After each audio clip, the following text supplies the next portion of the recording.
suppose I might as well state what it is you're seeing. It is called The Genesis of Evil. How do we do it? Jonathan Frid's Genesis of Evil. An informal hour of dramatic readings, followed by discussion. This is as it will be presented out of ShadowCon in Texas and San Jose, and eventually New York. But this is the first attempt to even put it in front of on a lecture. It's not shaped yet, it's very rough.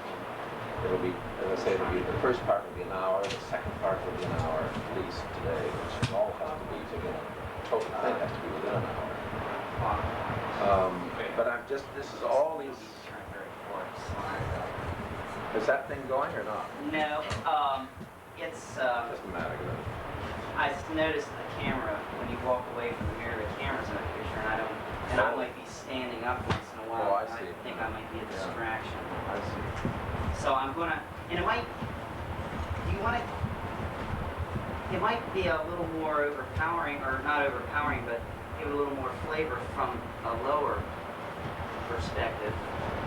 Well, all I want to see, I don't want any fancy photography. I just want to see what I look dead on.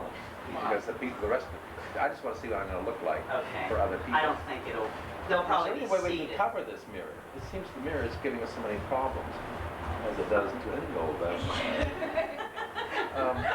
no, but I mean, can't we put just a big piece of cardboard over this and we'd solve all our problems just right away? There's no point in going to all that trouble. We're having trouble with and don't you have isn't there a big piece of, seriously, isn't there something to put over that? It would be a problem. Wood? Oh, sorry. I knew I'd do that sooner or later. There's nothing, no, I guess when you take all these things off. Well, I think, I wouldn't worry about that. Okay. Whether you're seen or not, but I don't want this sort of just look. Because then that doesn't help me. That's what it would look like. Well, this will be more like an audience because they'll be seated. Below, okay. All right. And that gets the you out of the way, right? Mm-hmm. All right, now, where was I with my excuses? Oh, yes. This is, these are lengthy and there'll be much trimming. What we're going to be doing during the next week is to, out of these materials, shaping something that will have shape and purpose and clarity and considerably shorter. And whereas it'll be somewhat of an ordeal for you all today, it'll be a pleasure for people, we hope, in 2 weeks' time.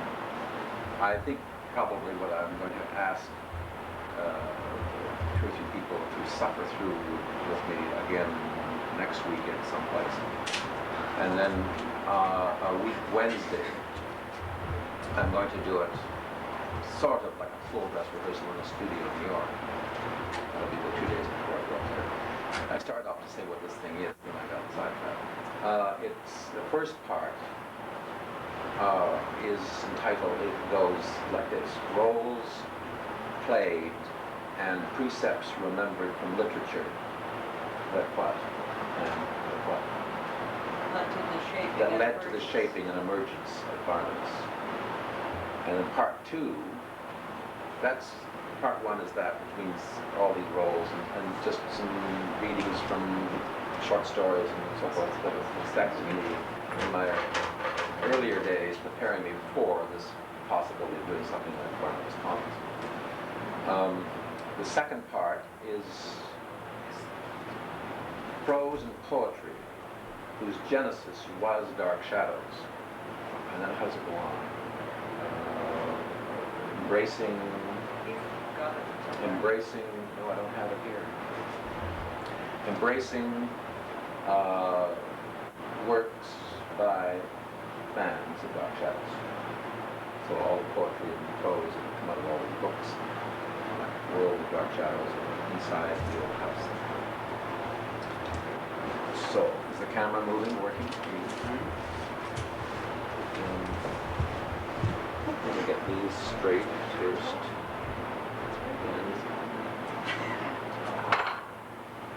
Some of this I will have only given a glance to. Other bits here will be fairly well rehearsed. Still a long way to go, but some of this will be not even read but once, maybe, or old roles I haven't really looked at in 25 years. So now I begin. Stars, hide your fires. Let not the light see my black and deep desires. Macbeth, Act 1, Scene 4. Now, true, nervous, very, very dreadfully nervous, I had been and am. But why will you say that I am mad? The disease had sharpened my senses, not destroyed, not dulled them. Above all was the sense of hearing acute. I heard all things in the heaven and in the earth. I heard many things in hell. How then am I mad? Hearken and observe how healthily, how calmly I can tell you the whole story. It is impossible to say how first the idea entered my brain, but once conceived, it haunted me day and night. Object there was none, passion there was none. I loved the old man. He had never wronged me. He had never given me insult. For his gold I had no desire. I think it was his eye. Yes, it was this. He had the eye of a vulture, a pale blue eye with a film over it. Whenever it fell upon me, my blood ran cold, and so by degrees, very gradually, I made up my mind to take the life of the old man and thus rid myself of his eye forever. Now, this is the point. You fancy me mad. Madmen know nothing. But you should have seen me. You should have seen how wisely I proceeded, with what caution, with what foresight, with what dissimulation I went to work. I was never kinder to the old man than during the whole week before I killed him. And every night, about midnight, I turned the latch of his door and opened it, oh, so gently. And then, when I had made an opening sufficient for my head, I put in a dark lantern, all closed, so that no light shone out. And then I thrust in my head. Oh, you would have laughed to see how cunningly I thrust it in. I moved it slowly, very, very slowly, so that I might not disturb the old man's sleep.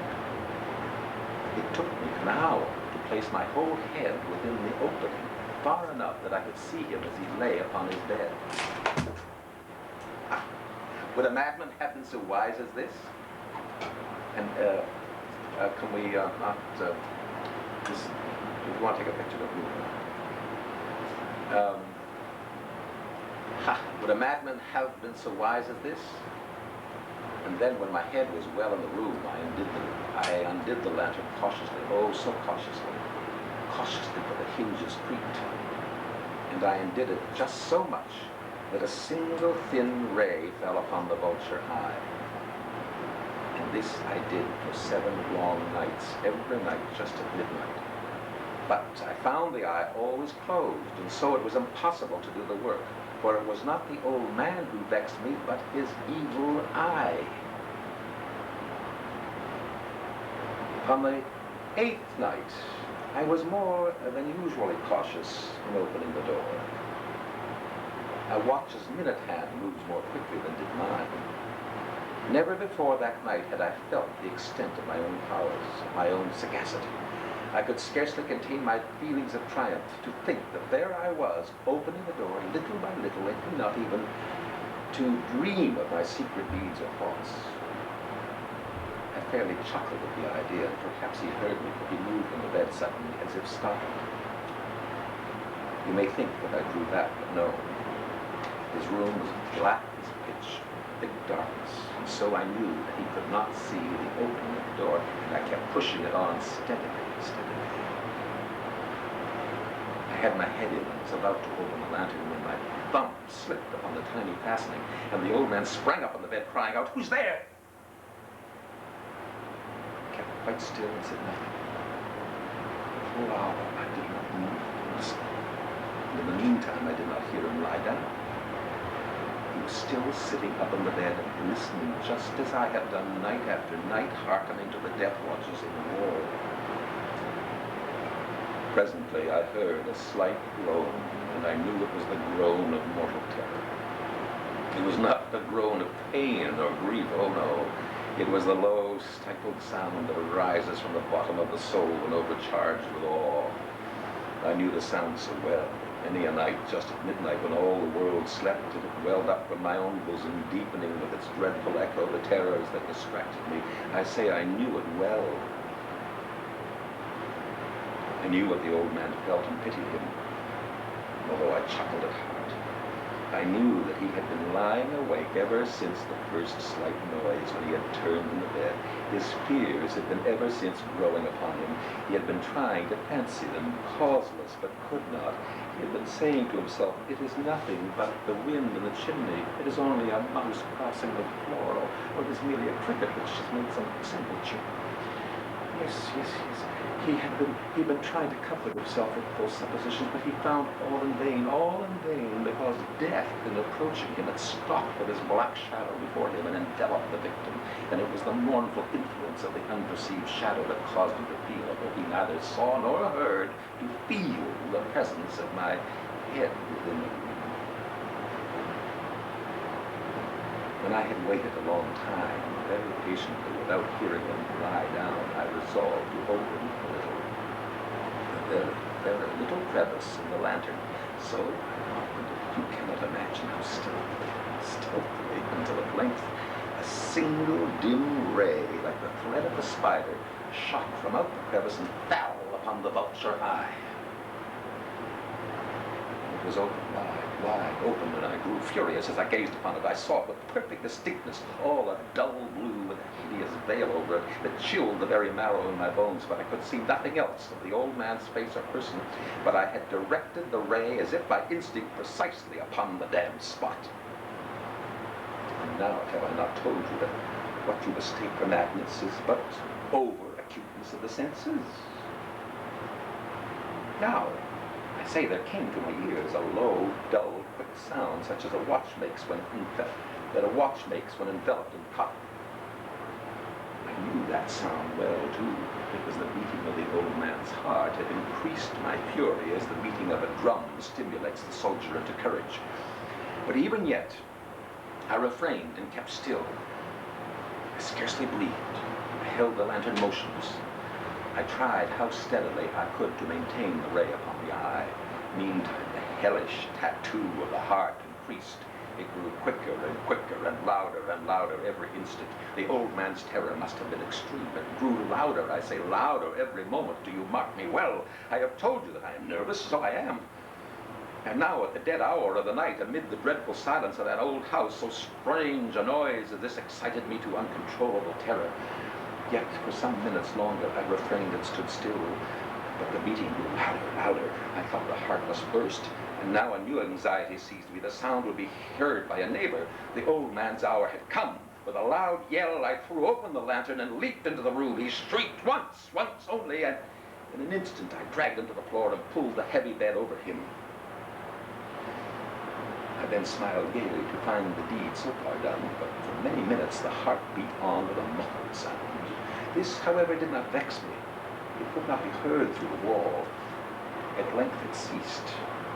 The old man was dead. I removed the bed and examined the corpse.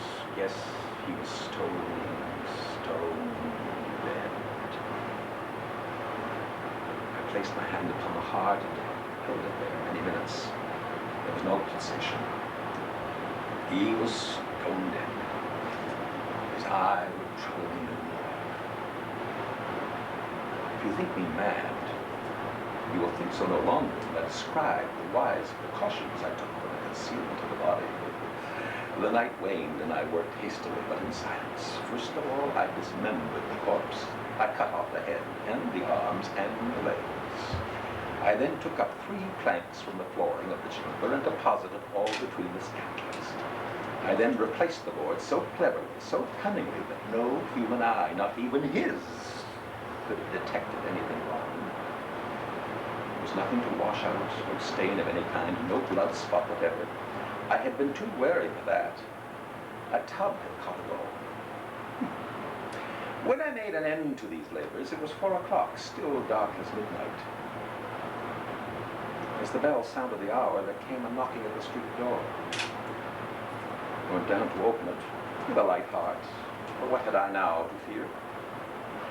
There entered 3 men who introduced themselves with perfect suavity as officers of the police. A shriek had been heard by a neighbor during the night. Suspicion of foul play had been aroused. Information had been lodged to the police office, and they, the officers, had been deputed to search the premises.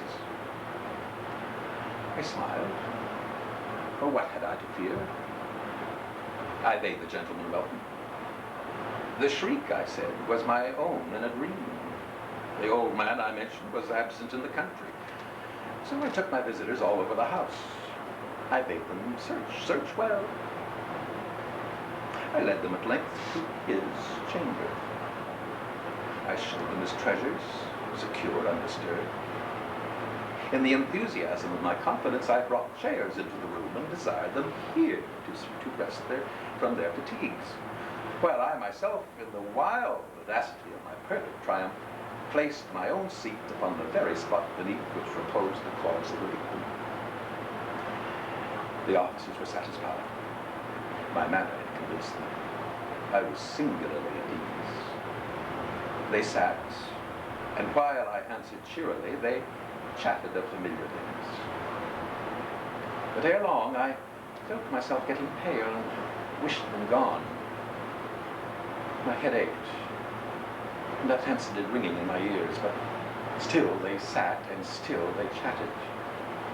The ringing became more distinct, continued and became more and more distinct. I talked more freely to get rid of the feeling, but it continued and gained definitiveness until at length I found that the noise was not within my ears.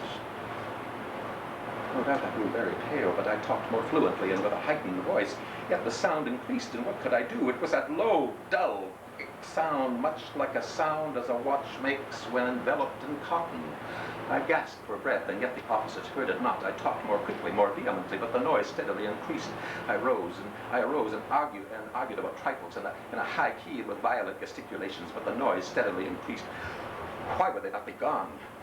I paced the floor to and fro with heavy strides, as if excited to fury by the observation of the men, but the noise steadily increased. Oh God, what could I do? I foamed, I raved, I swore. I swung the chair upon which I had been sitting and grated it upon the boards, but the noise arose over all and continually increased. It grew louder, louder, louder, and still the men chatted pleasantly and smiled. Was it possible that they heard it not? Almighty God, no, they heard, they suspected, they knew. They were making a mockery of my horror. This I thought, and this I think. But anyway was better than this agony. Anything was more tolerable than this derision. I could bear these hypocritical smiles no longer. I felt that I must scream or die. And now again, hark, louder, louder, louder. Villains, I shrieked, dissemble me no more. I admit the deed. Tear up the planks. Here. It is the beating of his hideous heart. Now the sun.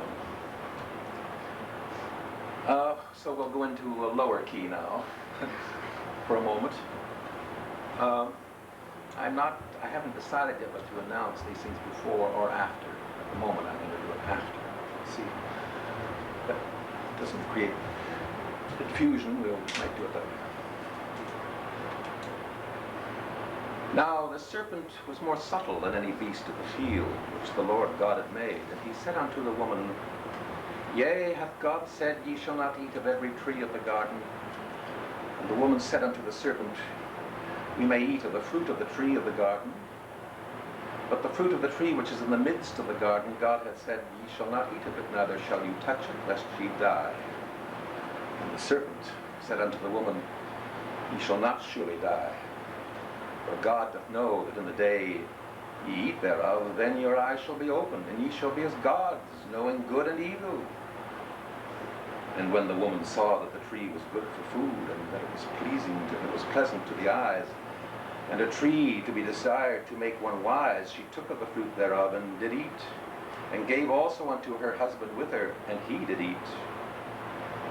And the eyes of them both were opened, And they knew that they were naked, and they sewed fig leaves together and made themselves aprons. And they heard the voice of the Lord God walking in the garden in the cool of the day, and Adam and his wife hid themselves from the presence of the Lord God amongst the trees of the garden. And the Lord God called unto Adam and said unto him, Where art thou? And he said, I heard thy voice in the garden, and I was afraid because I was naked, and I hid myself. And he said, Who told thee that thou wast naked? How hast thou eaten of the tree? Hast thou eaten of the tree, and whereof I commanded thee that thou shouldst not eat? And the man said, The woman whom thou gavest to be with me, she gave me of the tree, and I did eat. And the Lord God said unto the woman, What is this thou hast done? And the woman said, The serpent beguiled me, and I did eat. And the Lord God said unto the serpent, Because thou hast done this, thou art cursed above all cattle and above every beast of the field, until upon thy belly shalt thou go, and dust shalt thou eat all the days of thy life. And I will put enmity between thee and the woman, and between thy seed and her seed. It shall bruise thy head, and thou shalt bruise his heels. Upon the woman, he said, I will greatly multiply thy sorrow and thy conception. In sorrow thou shalt bring forth children, and thy desire shall be to thy husband, and he shall rule over thee. And unto Adam he said, Because thou hast hearkened unto the voice of thy wife, and hast eaten of the tree of which I commanded thee, saying, Thou shalt not eat of it, cursed is the ground for thy sake. In sorrow shalt thou eat of all, and in sorrow shalt thou eat of it all the days of thy life. Thorns also and thistles shall it bring forth to thee, and thou shalt eat the herb of the field. In the sweat of thy face shalt thou eat bread, till thou return unto the ground, for out of it wast thou taken. For dust thou art, and unto dust shalt thou return. And Adam called his wife's name Eve, because she was the mother of all living. Unto Adam also and to his wife did the Lord God make coats of skins, and clothe them. And the Lord God said, Behold, the man is become as one of us, to know good and evil. And now, lest he put forth his hand and take also of the tree of life, and eat and live forever. Therefore the Lord God sent him forth from the Garden of Eden to till the ground from whence he was taken. So he drove out the man, and he placed at the east of the Garden of Eden cherubims, and a flaming sword which turned every way to keep the way of the tree of life. And now, while we're in a low key, maybe a definition. Why not a definition from Webster's International Dictionary? Evil. Noun. From the Middle English, evil. From an adjective, evil. From the adjective, evil. 1. The fact of suffering and wickedness, the totality of undesirable, harmful, wicked acts, experiences, and things. Verbal illustration. He attempts to explain the original evil in the world. Second verbal illustration. Regarding evil as a necessary means of realizing the good, from Frank Tiller. 2. A cosmic force producing evil actions for states. 3. Wickedness, sin. Verbal illustration. Don't make the mistake of thinking that you are dealing with a woman. You happen to be dealing with evil in its most absolute form. From Hamilton Bassett. So, on that little thought about ladies, perhaps we can follow, and I'm going to jump a little into part 2 for this particular sample of how Barnabas and another character I played some many years back, how he thought about that definition. And this is Barnabas' treatment of Dr. Hoffman not too long ago, as it was here on the New Jersey Network. And I'm just going to read dialogue as it came off the tape. Barnabas, Dr. Hoffman, won't you come in? Do sit down. Won't you have some port? Julia, this is not a social visit. I'll be very direct. Some very strange things have been happening to me, very upsetting things. Barnabas, I'm sorry to hear that. Julia, you're responsible for them. I want you to stop. Barnabas, well, I can hardly stop what I know nothing about. Don't lie. I never do. Julia, you are capable of anything. I only underestimated your psychic powers. You will never frighten anyone as much as you have frightened me. Barnabas, well, what did frighten you so? Oh, wait, let me guess. Please. It was night. You were in your room. You saw a figure indistinct. You admit it. But you recognize the voice. Dr. Woodard, a ghost. You are responsible. No. Julia, but you made that figure appear. Barnabas, I did not. Julia, then how do you know about it? I know because I saw it myself. You saw it. When? Last night. Where? Here in this room where you're standing now. He spoke to me. He accused me of being responsible for his death. Julia, you were. I didn't do it. You did. Barnabas, do you have to remind me too? I'm afraid I'm developing a conscience, Julia. Julia? Barnabas, I started to change last night. The statement I'm almost embarrassed to make to you, that the change wasn't what we envisioned. A spiritual one more than a physical one.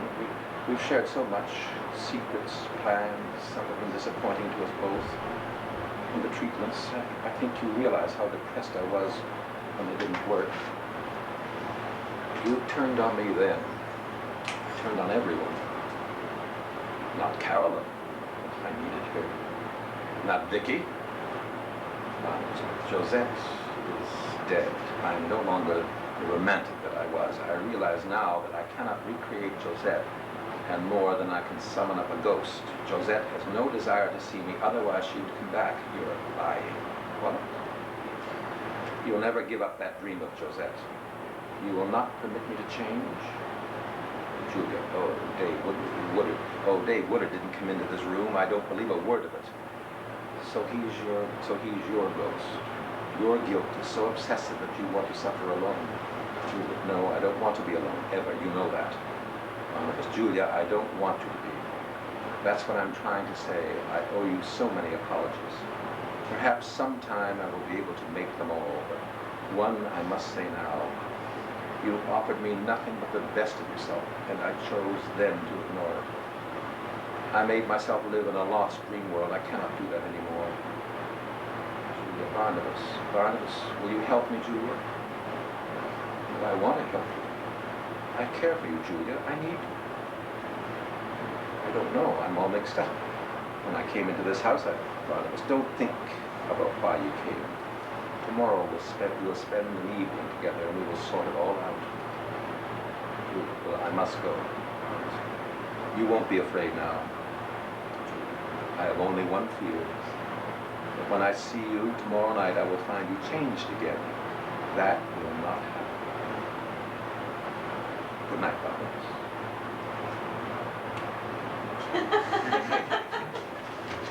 Now, what inspired that scene was many, many years ago. One of my favorite roles ever played with Richard III. I suppose here I probably shouldn't be very succinct about setting up this scene, Patrick, but I'm going to flounder around to explain it a little bit. Richard, of course, this is Richard III, to get the throne, he has to go through about 20, he has to deal with about 20 people, either killing them or doing them, whatever. And he takes one little person at a time, and he puts this one aside, there's something else with this person, goes into a palsy or whatever they call it. Anyway, he has to get around Princess Anne, who has been widowed twice. Well, she's been widowed. Her husband was killed by Richard, and her father was killed by Richard. But Richard doesn't stop at this, comes along and attempts to, in order to get her on his side, decides he's going to try to marry her. that's a tall order, and there's this long scene which I'm going to go in towards the end of, where she has been somewhat calmed. She was threatening to kill him in the early parts of the scene, but she's been somewhat calmed, and now he's got her in his control to a certain extent. Just remember this, the one with Barnabas, the one with Julia, and compare the two. Richard places a ring on her finger. Richard, look how my ring encompasseth thy finger. Even so thy breast encloseth my poor heart. Where both of them, for both of them are thine. And if thy poor devoted servant may but beg one favor at thy gracious hand, thou dost confirm his happiness forever. And what is it, Richard? That it may please you leave these sad designs, that is the course, the body of her husband, the father. That it may please you leave these sad designs to him that hath most cause to be a mourner, and presently repair to Crosby House, where after I have solemnly interred at Chertsey Monastery this noble king, and wet his grave with my repentant tears, I will with all expedient duty see you. For divers unknown reasons, I beseech you, grant me this boon. And with all my heart, and much it joys me too to see you are become so penitent. Bid me farewell, and it's more than you deserve. But since you teach me how to flatter you, imagine I have said farewell already.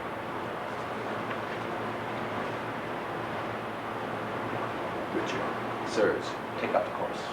Gentlemen, towards Chertsey, noble lord. No, to Whitefriars, there attend my company. Was ever a woman in this humor wooed? Was ever a woman in this humor won? I'll have her, but I will not keep her long. What, I that killed her husband and his father? To take her in her heart's extremest hate, with curses in her mouth, tears in her eyes, the bleeding witness of my hatred by, having God her conscience and these bars against me, and I no friends to back my suit withal, but the plain devil and dissembling looks, and yet to win her, all the world to nothing, ha! Hath she forgot already that brave Prince Edward, her lord, whom I some 3 months since stabbed in my angry mood at Tewkesbury, a sweeter and a lovelier gentleman, framed in the prodigality of nature, young, valiant, wise, and no doubt right royal? The spacious world cannot again afford, and will she yet abase her eyes on me, that cropped the golden prime of this sweet prince and made her a widow to a woeful bed?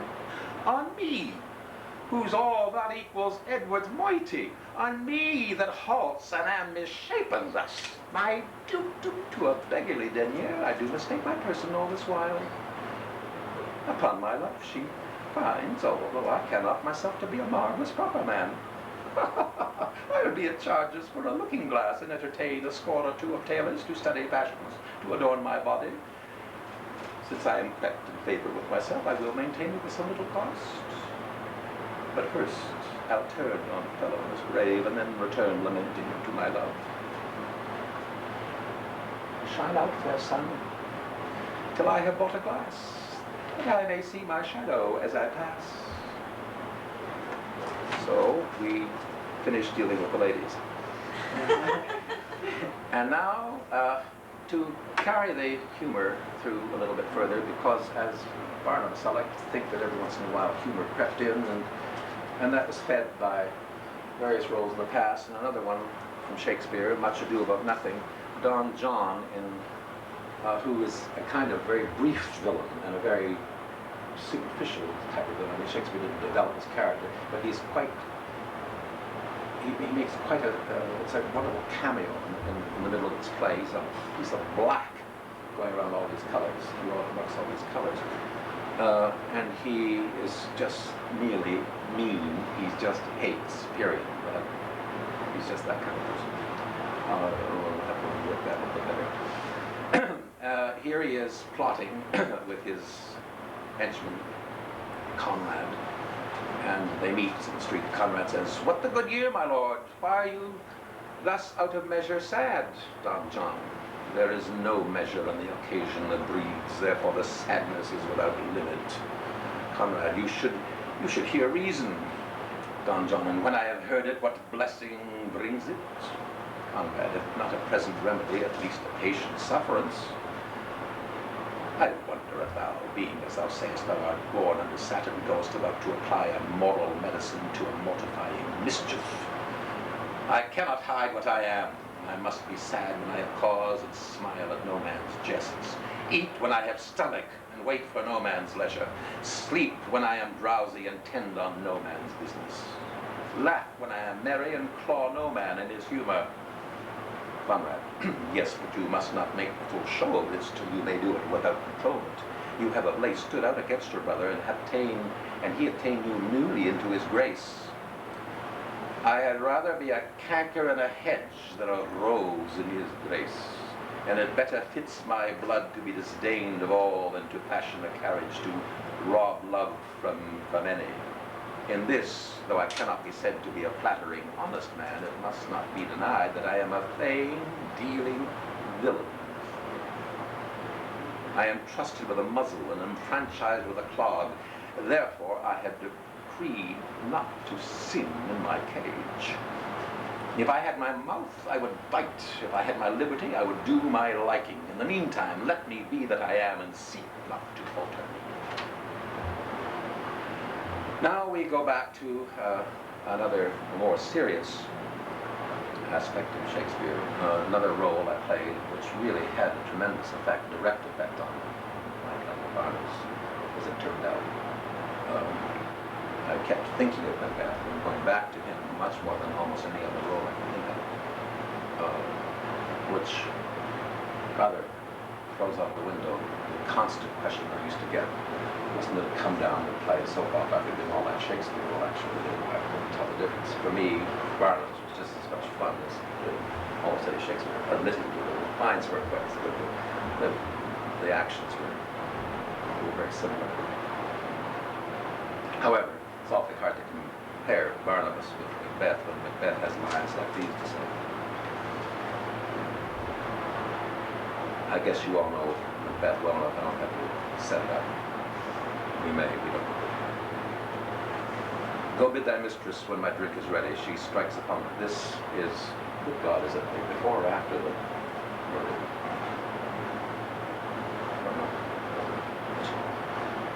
I'll start that again. "Go bid thy mistress when my drink is ready. So she strike upon the bell. Get thee to bed. Exit servant."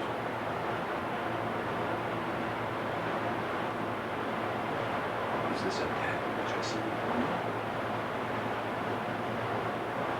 Hand toward my hand. Catch thee. Have thee not, yet I see thee still. Art thou not, fatal vision, sensible to feeling as to sight? Or art thou but a dagger of the mind, a false creation proceeding from the heat oppressive brain? I see thee yet, in form as palpable as this which now I grow. Thou marshallest me the way that I was going, and such an instrument I was to use. My eyes are made with fools, and the other senses are else with all the rest. I see thee still, and on thy blade and dungeon gouts of blood which was not so before. There's no such thing. It is the bloody business which informs me of rust in my eyes. Now, o'er the one-half world, nature seems dead, and wicked dreams abuse the curtained sleep. Witchcraft celebrates poor pale Hecate's offerings, and withered murder, alarmed by his sentinel the wolf, who howls his watch. Thus, with his stealthy pace, with Tarquin's ravishing strides, towards his design moves like a ghost. Thou sure and firm set earth, hear not my steps, which way they walk, for fear the very stones prate of my whereabout, and take the present horror from the time which now sleeps with it. Whilst I fret he lives, words to the heat of deeds, to cold breath gives. The bell. I go, and it is done. The bell invites me. Hear it not, Duncan, for it is a knell that summons thee to heaven or to hell. before. And now, we just sort of roam along here. This is T.S. Eliot's Word of the Cathedral, in which I played Thomas Becket some 12, 13 years ago, right after the finish of the Dark Shadows series, actually, within a week.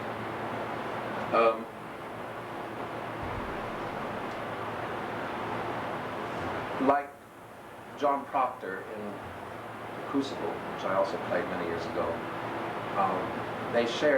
these two characters share something in common that relates to Barnabas in the sense of his sense of goodness, pure goodness.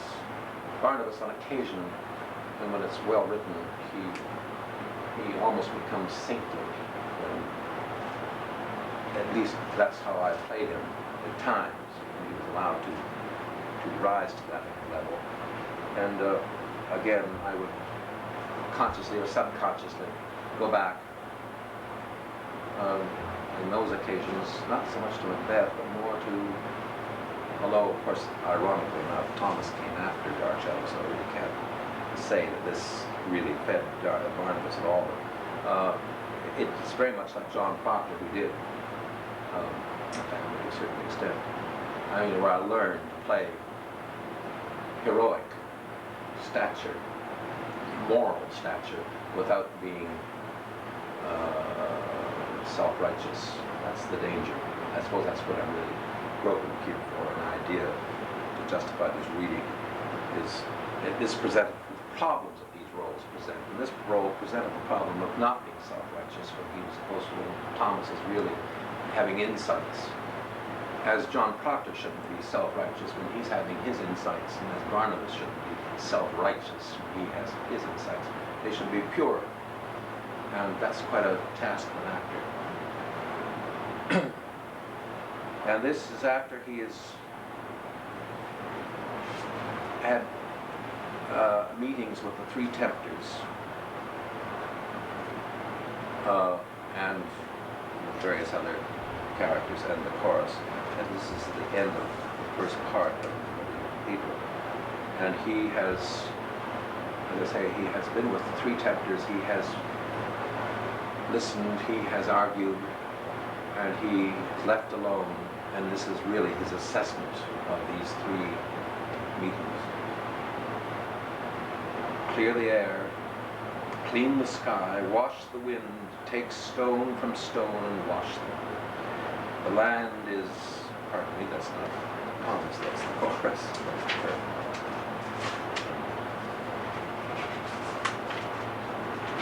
It's not good. I do it. Well, very similar. Now is my way clear. Now is the meaning plain.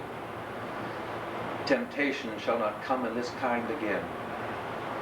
The last temptation is the greatest treason, to do the right deed for the wrong reason. The natural vigor and the venial sin is the way in which our lives begin. 30 years ago, I searched all the ways that led to pleasure, advancement, and praise, delight and sense, in learning and in thought, music and philosophy, curiosity, the purple bullfinch and the lilac tree, the tilt-yard skill, the strategy of chess, love in the garden, singing to the instrument, were all things equally desirable. Ambition comes when early force is spent, and when we find no longer all things possible. Ambition comes behind and unobservable. Sin grows with doing good. When I imposed the king's law in England and waged war with him against Toulouse, I beat the barons at their own game.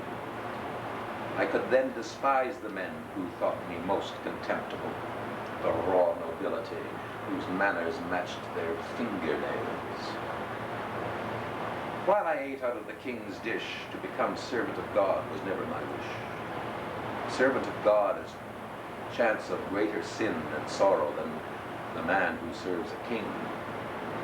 For those who serve the greater cause may make the cause serve them, still doing right. And striving with political men may make the cause political, not by what they do, but by what they are. I know what yet remains to show you of my history. I know what yet remains to show you of my history will seem to most of you at best futility, senseless self-slaughter of a lunatic, arrogant passion of a fanatic. I know that history at all times draws the strangest consequences from remotest cause. But for every evil, every sacrilege, crime, wrong, oppression on the axe's edge, indifference, exploitation, you and you and you must all be punished. So must you. I shall no longer act or suffer to the sword's end. Now, my good angel, whom God appoints to be my guardian, hover over the sword's points. And that ends that Act 1 of that play. Which kind of seems to me a logical place to end the whole Act 1 of my thing, but however, I've got more yet. I thought, just suddenly came to it, a nice way to end it. We use it. This is, all right, well, these are two father images. I've played many of father, usually bastards of one kind or another. And many priests, too. I mean, bad priests, evil priests. We don't have time for everybody. But these are two parts that very much, again, affected Barnabas in a way. There are elements of these characters. One is Dr. Sloper from The Heiress, which is taken from Henry James Washington Square. I don't know if any of you saw that movie. Olivia de Havilland won an Academy Award many, many years ago. Ralph Richardson played the father. And then I'll follow with another father, another Victorian father. That is Father Barrett of the Barretts of Wimpole Street. He was the father of Elizabeth Barrett Browning, and it has to do with her eloping. This scene that I'll be reading will take place just before she runs off and elopes with Robert Browning, where they go off to Italy, never to return. So. But first, The Heiress. Dr. Sloper is with his sister, Mrs. Almond, in the drawing room, and they're talking about Catherine. Well, that's it. Mrs. Almond. Austin, are you really as detached as you seem about Catherine? Detached? Well, that's the last thing I am. I'm deeply interested in every phase of her life. Detached? I wish I were. Why? Because I wish I could have confidence in her ability to manage herself and her future with some wisdom or even some intelligence. Well, I see that you have none. I imagine that Catherine sees it too. If you are reproaching me, Liz, you must be more specific. What would you like me to do for her that I have not done already? Is there something that I have missed? She has gone to the best schools in the city. She has had the finest training I could get her in music and dancing. She has sat here with me evenings on end, and I have tried to make conversation with her and give her some social adeptness. She has never been constrained in the spending of money or in the directing of this household. I have given her freedom wherever I could. The result is what you see, an entirely mediocre and defenseless creature with not a shred of clothes. What did I do wrong, my dear sister? If you know, I wish you would tell me, for I do not. Well, I do not mean that you haven't done your duty as a father. I have been as good a father as it was possible for me to be with the material Providence gave me. Mrs. Arnold. They listen, the music starts again in the study. They listen for a moment. Mrs. Arnold, surprised. Why, it is in tune, Austin. Yes. Well, that's quite remarkable after all these years. I've kept it in tune. I have a man who comes in 4 or 5 times a year. You should encourage Catherine to play. I do. She can't. Austin, you are so intolerant. and you expect so much. Yes, I expect everything. You remember her mother, Liz. Her mother who had so much grace and gaiety. Her mother who was a pleasure to look at and be with. This is her child. I was entitled to expect that someday she would make it up to me. Wasn't that? Make what up? Her mother's death. She killed her mother in getting born. Oh, Austin. I've lived these years in loneliness, waiting for Catherine to be all the lovely things her mother was. I let nothing interfere with it. I did not marry. I did not do anything to endanger the process. I concentrated my life on seeing her approach the perfection of her mother.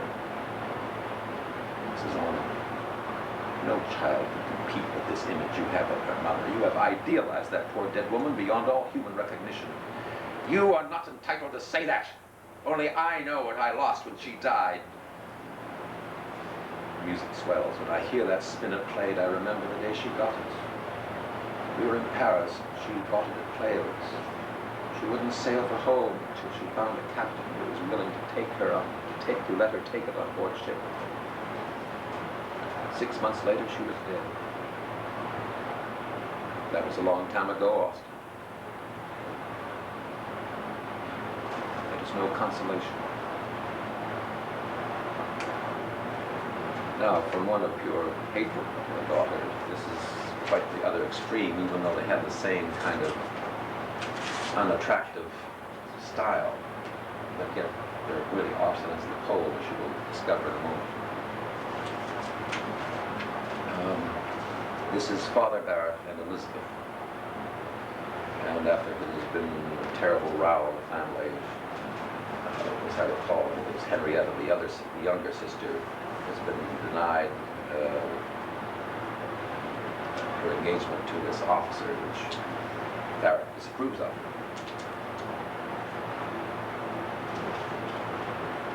Oh, Papa, and they're left alone. Oh, Papa, this is Elizabeth. Oh, Papa, can't you see, won't you ever see that strength may be weakness, and your sense of justice and right and duty all mistaken and wrong? Barrett, hoarsely taking her hands from his shoulder. Mistaken and wrong? What do you mean? No, be silent. Don't answer me. Mistaken and wrong, you don't know what you're saying. Elizabeth, if you'll only listen to me, Papa. No. But Papa, no. If there were even a vestige of truth in what you say, my whole life would be a hideous mockery. For always, with all misfortunes and miseries, I've been upheld by knowing beyond a doubt of what was right and doing it unflinchingly, however bitter the consequences. And bitter they've been. How bitter only God knows. It's been my heavy cross that those whom I was given to guide and rule have always fought against the right that I knew to be right, and was in duty bound to oppose upon them, even you, even your mother. My mother? Yes, your mother, but not at first. You, my eldest child, were born of love, and only love, but the others, long before they came, the rift had begun to open between your mother and me. Not that she ever opposed me, never once, or put into words what she felt. She was silent and dutiful and obedient, but love died out, and fear took its place. Fear. No. And all because I saw the right and did it. Oh, dear God, what she must have suffered. She! And what of me? What of me? You, oh Papa, then you still loved her after her love for you had died. Love? What's love? She was my wife. You don't understand. And all those children born in fear. Oh, it's horrible. It's horrible. With a shuddering sob, she covers her face with her hands. Barrett, aghast and embarrassed. Oh, my dear, don't. I shouldn't have spoken. I shouldn't have told you that. Forget it, child. Take your hands from your face. He gently touches her wrists. She starts away from him, looking at him with wide, frightened eyes. Don't look at me like that. A low, thick voice. You don't understand. How should you? You know nothing of the brutal tyranny of passion, and how even the strongest and best are driven to it by hell. Would you have abetted your sister in her Henrietta's love. How dare you speak of it in the same breath? Her love, you ignorant little fool. What do you know of love? Love, the lust of the eye, the lowest urge of the body. I won't listen to you. You must, you shall. It's time a little reality were brought into your dream of life. You suppose I should have guarded my house like a dragon from this so-called love if I hadn't known from my own life all of the tales of cruelty and loathing and degradation and remorse? He pulls himself together. With the help of God and through years of tormenting abstinence, I strangled it in myself. And so long as I have breath in my body, I'll keep it from those I was given to protect and care for. You understand me? Yes, I understand you. I understand you. Very well. This has been a hateful necessity. I had to speak plainly, lest your very innocence should smirch the purity I have utterly resolved to maintain in my own. And because I feel that you acted in innocence and ignorance, I forgive you freely, my child. We must turn over this ugly page and forget what was on it. He takes her hand. You're cold as ice. Why are you trembling? I shall never forget what you have said. Never forget. But yet, perhaps that's as well. But for God's sakes, my darling, don't let this raise any further barrier between us. I've told you how all these past months I've seemed to feel you slipping a little by little away from me. Your love is all I have left to be in the world. You had Mama's love once. You might have had the love of all of your children. Yes, I played the coward's part, taken the easier way, and shirked my duty. I'd rather be hated by the whole world than gain love like that. Oh, Papa, you don't know how I pity you. Pity! I don't want your pity. Seize it in your willing hands, my darling. Next week we shall have left this house, and I hope we shall never return here. I've grown to know that in our new home we shall draw closer to each other again. There will be little to distract you in the country, nothing and no one to come between us. He draws a stiffening form into his arms. My child, my darling, you want me to be happy. The only happiness I shall ever know is all yours to give or take. You must look up to me, depend on me, and lean on me. You must share your thoughts with me, your hopes, your fears, your prayers. I want your heart and all your soul. It holds your passion and pathos. I can't bear it anymore. Let me go, Papa. Let me go. He loosens his embrace as she falls away from him. Forgive me, my dear. I've said too much. I was carried away. I'll leave you now. Please. Shall I see you tonight again? Not tonight. I shall pray for you. Pray for me. Tonight. Yes. Pray for me tonight if you will. Say it for us. Now, that could be another ending if we ever used it.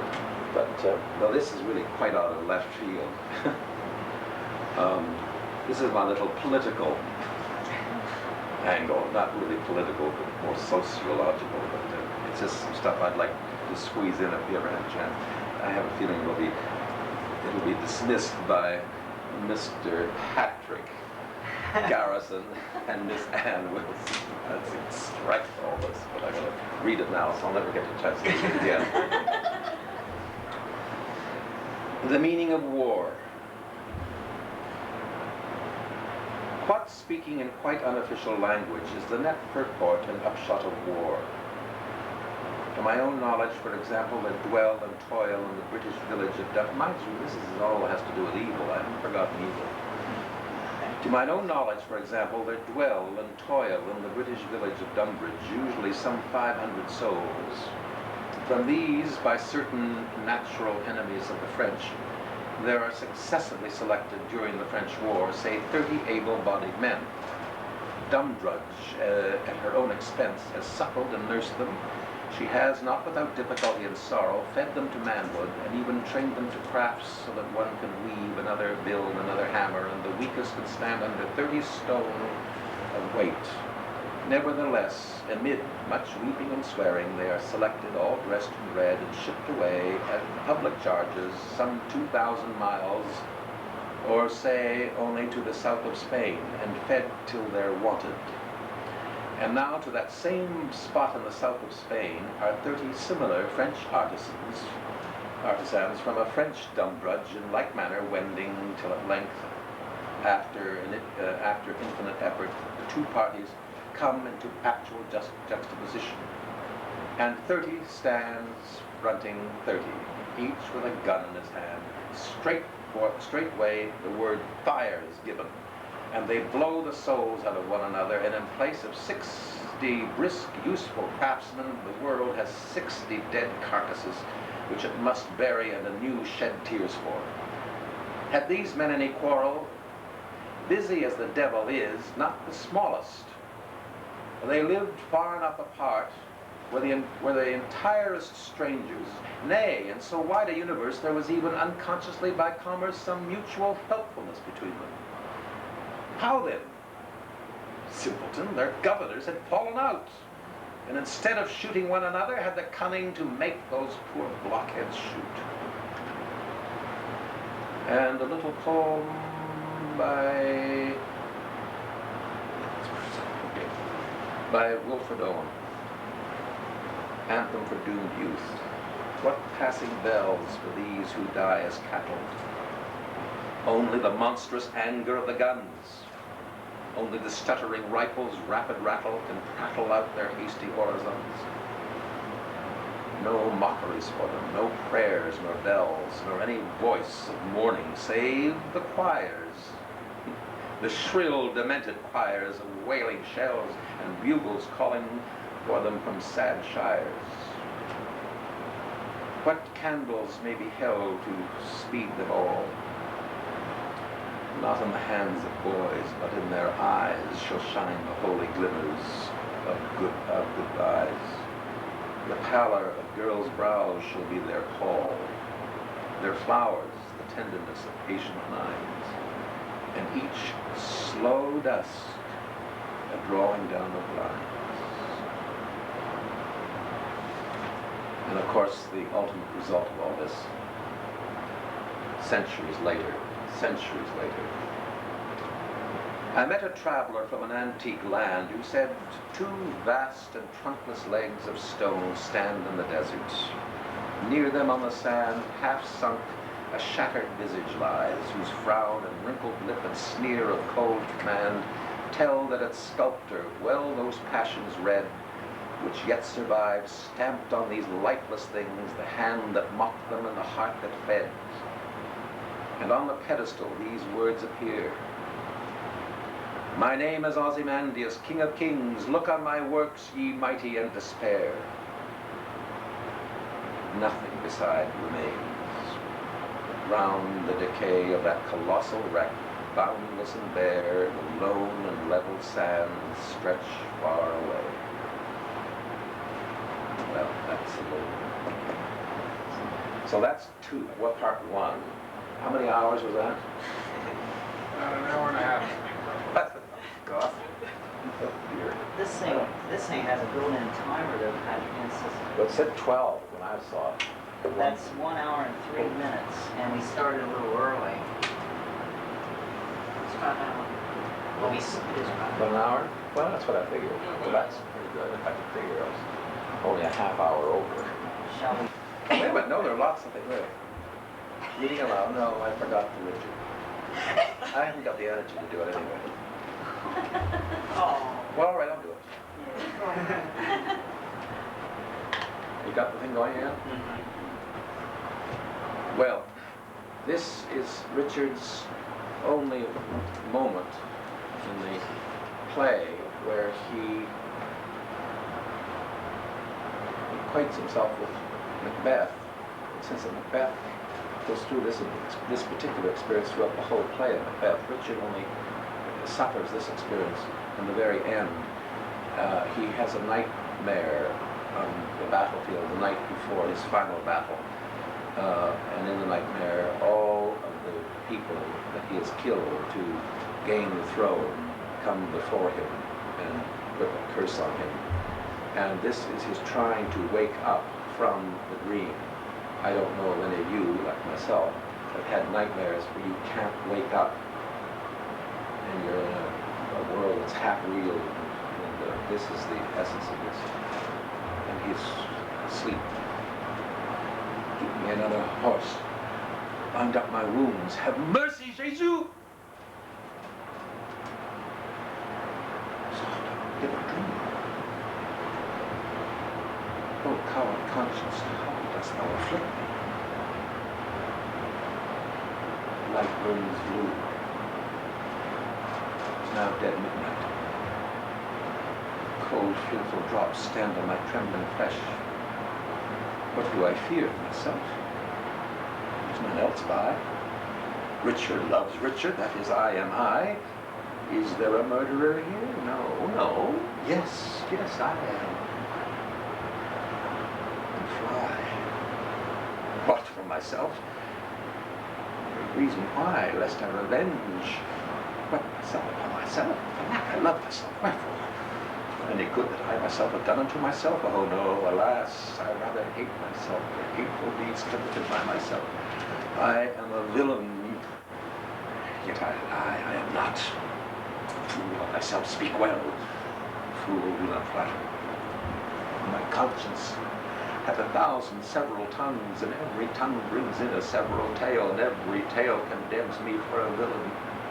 Perjury, perjury, in the highest degree, murder, stern murder, the direst degree, all several sins, all used in each degree, throng to the bar, crying all, guilty, guilty, I shall despair.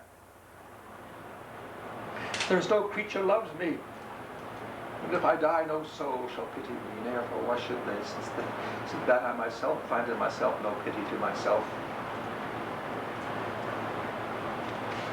Thought the souls of all that I had murdered came to my tent, and everyone did cry tomorrow's vengeance on the head of Richard. That's that. Now, it's another hour and 5 minutes or so. Well, all that's very rough. Some of this I hadn't even read in a month. Some of it in years. But, question. Break this. So my suggestion was that we have some refreshment food now and then come back for 2 after. We'll get to 2 about dusk. It's only 23. Is it? Fine. Do you want to do that? I mean, you better get out before I scare you to death. Oh, I know, this is only Barnabas. What?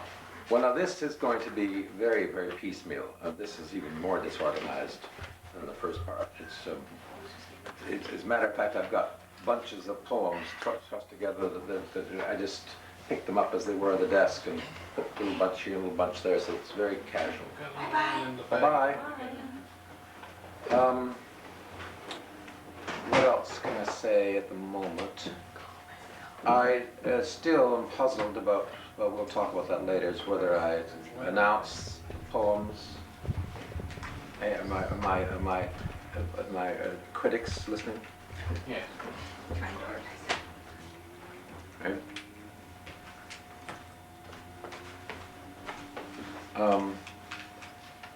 I still don't know whether to announce the titles first.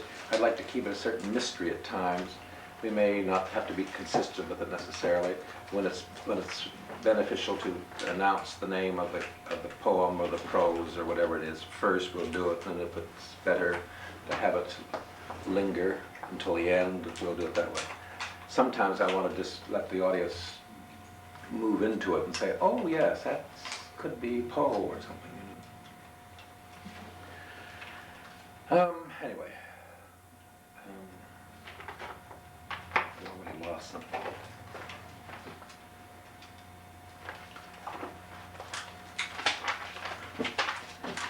Dear God. By the way, I thought I might start, I thought there was one way of starting off of part 1, and even I could use it really in part 2 at one point, but especially in part 1 at the beginning, doing just the sort of thing I'm doing right now, by design, and I'll be looking around, which is, of course, the first thing is the telltale heart, right? Other than that little quote from Macbeth, but I couldn't. Where in hell is Edgar Allan Poe? Oh, here he is, right here with me. In hell. Sort of thing, you know. Where in hell is Edgar Allan Poe? Ah, here he is. Right here. Don't do it that way. That's a little bit of humor to start the whole day off with, but I don't know that's. But where in the hell is the thing I wanted to use at the beginning of this second part? Maybe it's just- They're with you somewhere. There it is, right here. Get it out. They say that evil. Take that again. Take two. They say that evil is a sea that heaves with horrors of the night, as maddened by the moon that hangs aghast with strain and torment of the ravening blast, haggard as hell, a bleak, blind, bloody light. Cyril Turner by Algernon Charles Swinburne, contributed by Virginia Waldron, In the Heart of Hell. I'm going to just repeat that. I didn't like the way I said it. They say that evil is a sea that heaves with horror of the night, as maddened by the moon that hangs aghast with strain and torment of the ravening blast, haggard as hell, a bleak, blind, bloody light. Well, we'll start again when we get all ready.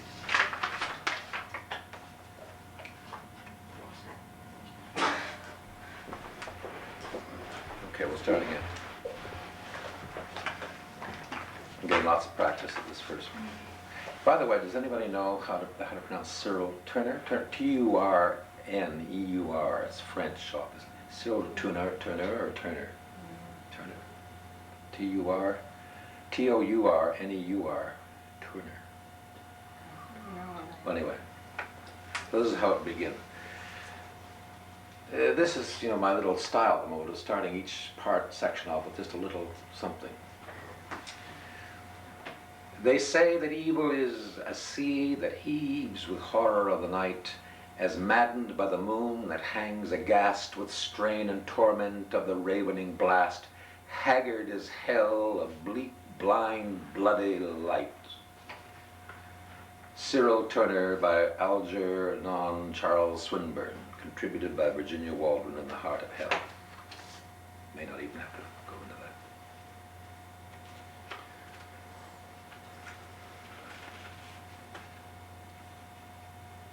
I am in your subconscious, ever present, often ignored, but there. As surely as that which is the carrier of life, nay, immortality, flows through your body, I am. I am that he, she who feeds on the warm red elixir of life. I drink. Oops, excuse me, lost my place. I am the he, she who feeds on the warm red elixir of life. I drink. I that dread Nosferatu. I that dread Nosferatu, I come to you, knowing your need. I am energy, I am sex, lust, desire, I carnality. Bite the flesh, drink the sacred liquid. When the great globe of burning, aging, ultraviolet radiation is gone, leaving behind the teeming millions to rest, I arise. My day is your night, I stalk those who will satisfy my need. They scream, they beg for mercy. I must survive, I drink. I am power. Know that this treatise be true. I am watching you, and even now I see your eyes reading this page. I look and see the blood pulsing through your jugular, waiting for my hot breath on your neck, the sharp momentary pain as my fang pierces the joy in giving yourself to me. Know that this be true, for I am, and vampires are. Patrick L. Garrison, September 1983. Dracula is more applicable to the poem above than Barnabas, really, since I played Barnabas against the vampire in him. The vampirism to Barnabas was like alcohol. I'm not going to take this again because it'll be more casual. Dracula probably is more applicable to the poem above than Barnabas, really, since I played Barnabas against the vampire in him. The vampirism to Barnabas was like alcohol to an alcoholic. That is a disease to be resisted, although there were times when the bloodlust drove him to a frenzy. The difference between them is that Barnabas was not a vampire by choice, having been cursed by Angelique, whereas Dracula has been portrayed as the king of the vampires. Nevertheless, it is this aspect of Barnabas's character that has been the focus of much of the literature that has come out of Dark Shadows. Indeed, the fandom that still exists long after the original run of the show is long ended is quite fantastic. There are many fanzines that explore Barnabas as evil, as a vampire, his quest for his love, Josette, his relationships with other members of the Collins family in various times, his struggle with Julia Hoffman to find a scientific cure for his condition, his relationships with Roxanne Drew, and of course the love-hate relationship with Angelique. The authors have been extending and exploring Dark Shadows far beyond where it ended. These authors have been extending and exploring Dark Shadows far beyond where it ended. Where would the story have gone had it continued? What would the lives of all the characters be? In the movies, House of Dark Shadows and Night of Dark Shadows, they contain the seed for stories outside of the television drama itself. So let us examine this part of our common history that is still our common present. Take some examples from the volumes that pervade this Dark Shadows fandom. Hold Barnabas and Dark Shadows up to the light of day and see why, after all this time, it remains such a compelling force in all our lives.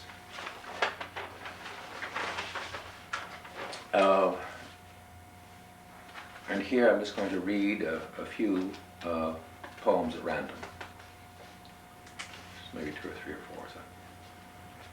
Search all you want, and by the way, I think I'll probably, when I do these short groups, I will not tell who the author is or what the title is. We'll tell it afterwards, at the end of each grouping. Search all you want, you will find no heart within. Hearts are weak, blind, and I am determined to win. In this world of night is power more than you know, and I devour it with passion. You are shocked. Go and turn your back if you dare. I care no longer. Why should I care as long as I am the stronger? Sorrow burdens the soul and essence of a thing called life, which with death is released or imprisoned in a body, racked with torment like the soul of the man imprisoned in the ornate oblong box. Let me read that again. Sorrow burdens the soul, an essence of the thing called life, which with death is released or imprisoned in a body, racked with torment like the soul of the man imprisoned in the ornate oblong box. What is the dark? The silver stars, the velvet sky, the hours I know so well. It was the promise in Josette's eye, in Angelique the fires of hell. Poems by Diane Keith Borsinek,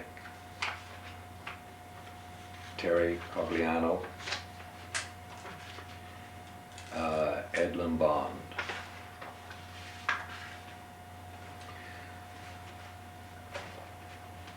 The Outcasts by Virginia Waldron. They met on a darkly drawn night in 1848. Two outcasts in a world that was none of their choosing.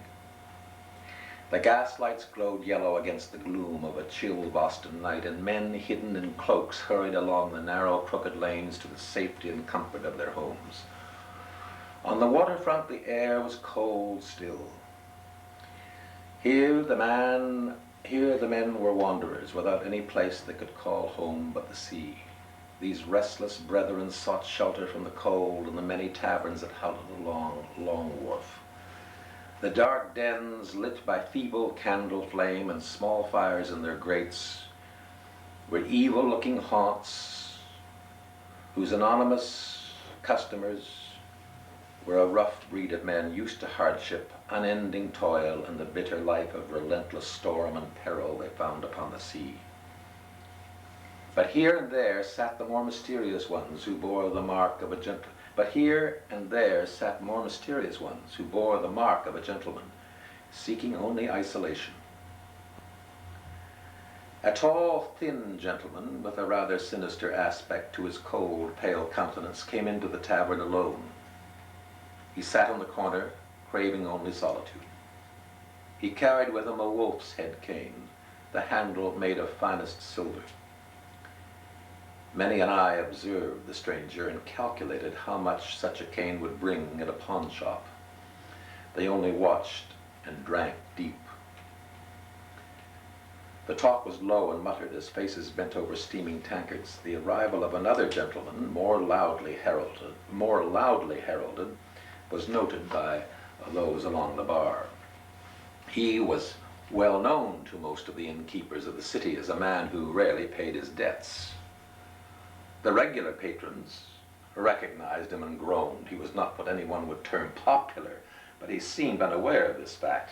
They moved aside reluctantly to give him room. "And have you sold anything yet?" the innkeeper asked as he gazed at the gentleman wearily. It was a question he always asked, though the answer was never satisfactory. Contempt flared in the gentleman's eyes. "Cretin!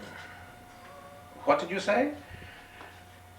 "I said, my good man, that I have extended my nets into plentiful waters, and I expect to hear from Philadelphia almost momentarily, or New York.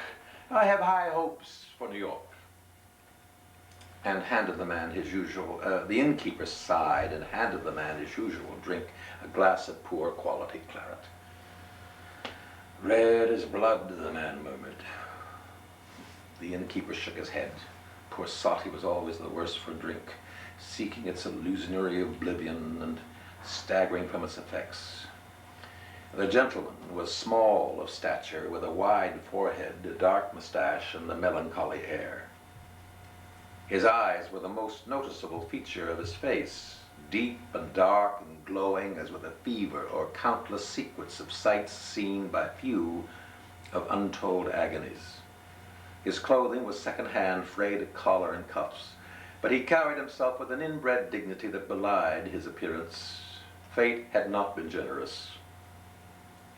His speech was proper and correct. This was the object of much amusement to the regular customers who listened to the man's frequent ravings and expansive monologues with malicious smiles. "I expect to be paid," the man behind the bar. "I expect to be paid," the man behind the bar said pointedly. The little man gave a philosophical shrug. "Do not fear, you shall be, my word is my bond." A sailor slouched against the bar, snorted, "Why don't you find yourself a job, mate?" "I was recently employed, and I am well respected, I might add. Unfortunately, I met with adverse circumstances, but I shall recover and recoup my losses," he replied. The sailor, a saltwater tar, took exception to his manner. "Who'd have you to work for them, bloody drunk?" "Your designation of me as a drunkard is erroneous, sir. I will have you know that I have had many literary successes in my day, and just a short time ago I was editor and proprietor of the Broadway Journal in the city of New York." "And then what are you doing here?" the skeptical man sneered. "The journal ceased publication, and I went on to other enterprises." Glass of claret in hand, the odd little man surveyed the dim, unlit corners of the low-beamed room, noticed the lone stranger, and made his way to the man's rough table. On closer inspection, he saw that this was no seafaring rogue, but a true gentleman who wore a cape that had never seen the inside of a pawn shop. Swaying slightly, the small man said, "Ah, stranger, no welcome for you here. Such a lack of hospitality would not be suffered in the gracious cities of the South. The cold touch of the North, like Medusa's glance, turns men's heart to stone, and these unfeeling louts have neither the sense nor the intelligence to extend to a stranger a welcome." The tall, thin gentleman studied him with caution. The speaker hesitated. The speaker hesitated. Unless, of course, I intrude upon some grief or misfortune and unintentionally add to your myriad burdens with the intolerable utterances of speech. The tall gentleman accepted this flowery discourse with a faint smile and, in a sweeping gesture, invited the other man to take the seat opposite him. Noticing for the first time the unusual cane, the man noticing for the first time the unusual cane, a light as from a distant flame glinted like the hope to salvation as the man stared at the unseeing eyes of the silver wolf's head. He instinctively calculated the treasure's worth in paid-off bar bills. As you may have overheard me saying, I am the past editor and owner of a literary journal, he began as he dragged his attention away from the cane. It was that careless man of fate who drove me from my course and cast me on these frigid shores. You see, his manner became confidential, his tone more than the merest whisper.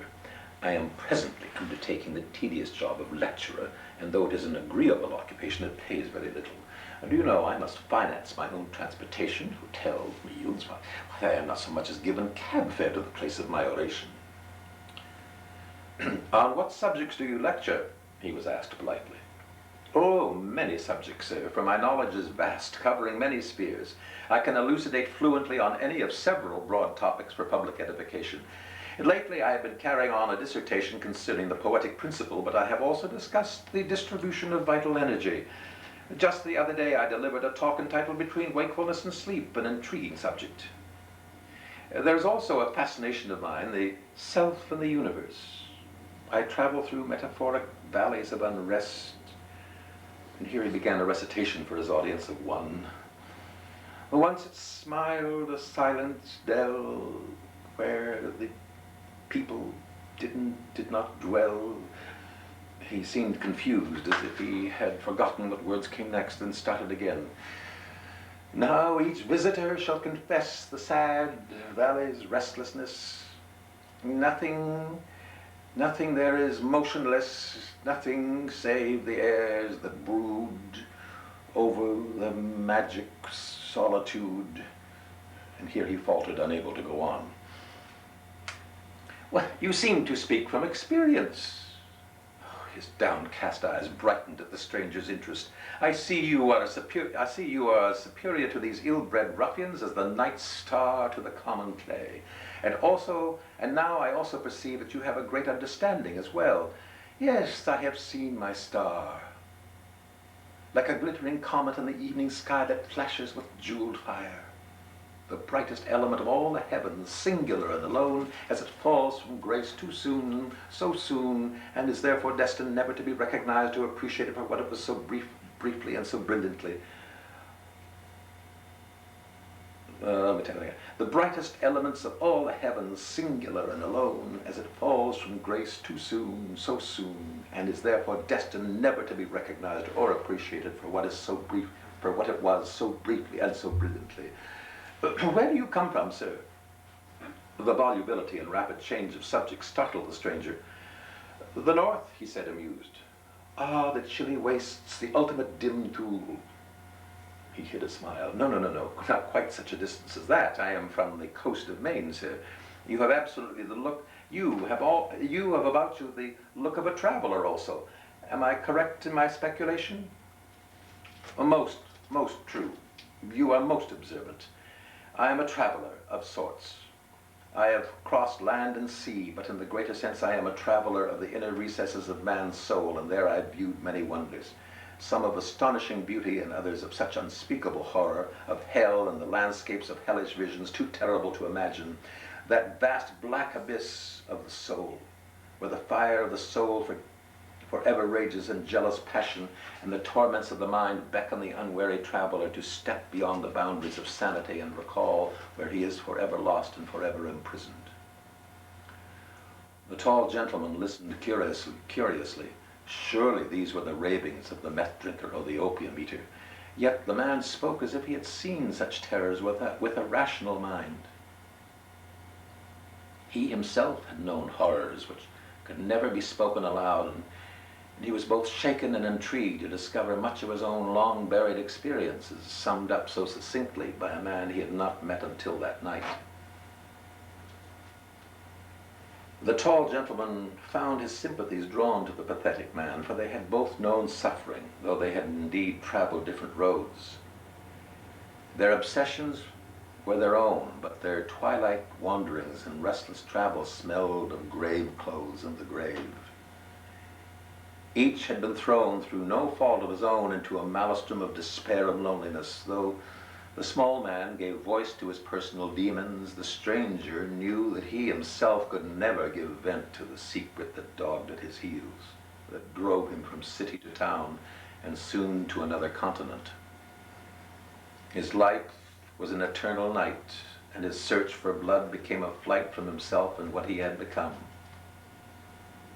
Amazing as it seemed, the small man, who had been slightly inebriated when he'd entered the tavern, having consumed just that one glass of claret, was now quite ferociously drunk.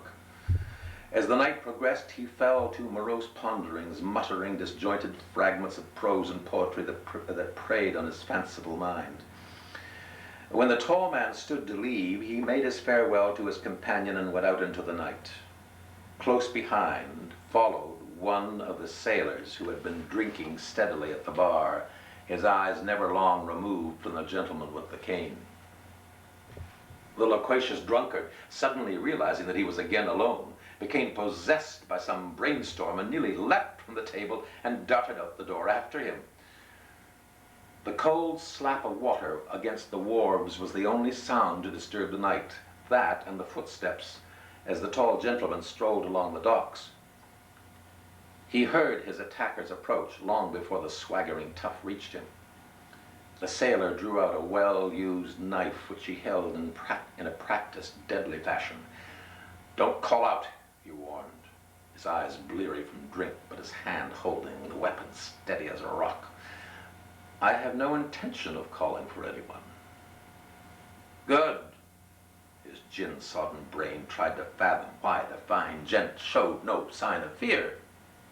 It irritated him that the stranger did not quail before him in abject terror. "And what do you want with me?" The sailor laughed harshly. "Don't give me that gub. Empty your pockets and hand me that walking stick. That's a dazzler, that is." "Yes, I've always been fond of it myself, which is why I have no intention of parting with it." "Oh my," he jeered. "Ain't we brave? You're going to be as bleeding brave as you like, but you'll have yourself a slit throat to show for your bravery." "I am not intimidated." The sailor was infuriated. "We'll see just how." And then he noticed how oddly the tall man's eyes gleamed, shining and somehow monstrous, as if they were literally drinking in the image of the night. The sailor's fascination grew until he could not look away. The hand holding the knife lost its purpose and his grasp weakened. Such was the unusual scene that greeted the distraught man as he hurried to catch up with his late drinking companion. Whatever it was he had wished to impart to him of such importance fled his mind, forgotten in an instant, as he beheld the two men locked in unmoving conflict, surrounded by the eerie mists that rose from the cold sea. The sailor's knife dropped to the dock from his nerveless hand, and his entire demeanor of brutish belligerence became one of docility that was most incongruous with his bearing. The small man stared at them, his lips working, but no sound issuing from his throat. Then the tall gentleman seemed to impel the sailor with his hypnotizing gaze to step closer. His mouth twisted in grim smile, his mouth open as if in sardonic laughter. Then the bewildered man saw the flash of fangs sinking swiftly into the jugular vein of the sailor's corded neck. The small man shrank back against a wall, unable to comprehend the horror before him. He felt a dizziness assail him like a nervous convulsion, and unable to control his reaction, fell to the ground unconscious. A day passed into another night.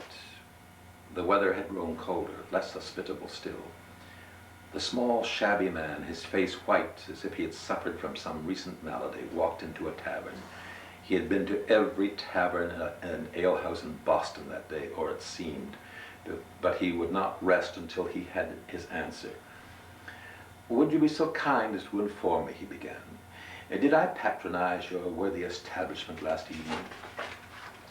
The innkeeper, bemused, said, "That you did, sir." The man rubbed his forehead with relief. "I could not recall where I had sojourned on my evening's jaunt, and I was afraid that, well, never mind. You're sure I was here?" "Yes, sir." He paused and took a breath. Now, this is most important. Was there a strange gentleman here? A tall, cadaverous fellow carrying a cane with a silver wolf's head? Now, if I remember correctly, yes, there was a gent of such a description. You left here shortly after he did, as if you were pursued by the hounds of hell. Then it was not a dream, the man said slowly to himself.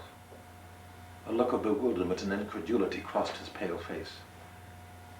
My imagination was not in the throes of a fever or delirium or hallucinations, for I thought I saw, but it's impossible. He started to retreat in much agitation, mumbling, "I must write this down," as if in a daze. He looked up at the innkeeper. "Have you any paper?" "No, sir." "I must write this down now, now," he shouted as he ran for the door. "Mr. Poe, may I have a word with you about your standing debt?" But it was too late. He was gone. The innkeeper sighed and went back to polishing glasses, determined that the next time he saw the writer or poet or whatever it was he called himself, he would demand payment. Such were the events of 2 autumn nights, as cold and dark as the grave, and the sole meeting of 2 haunted gentlemen, each who followed his own roughly hewn path to a fate unknown, never more to meet in this sad world.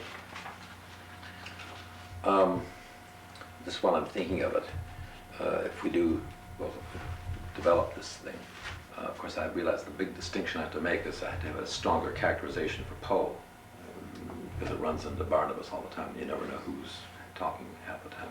It needs a lot sharper delineation.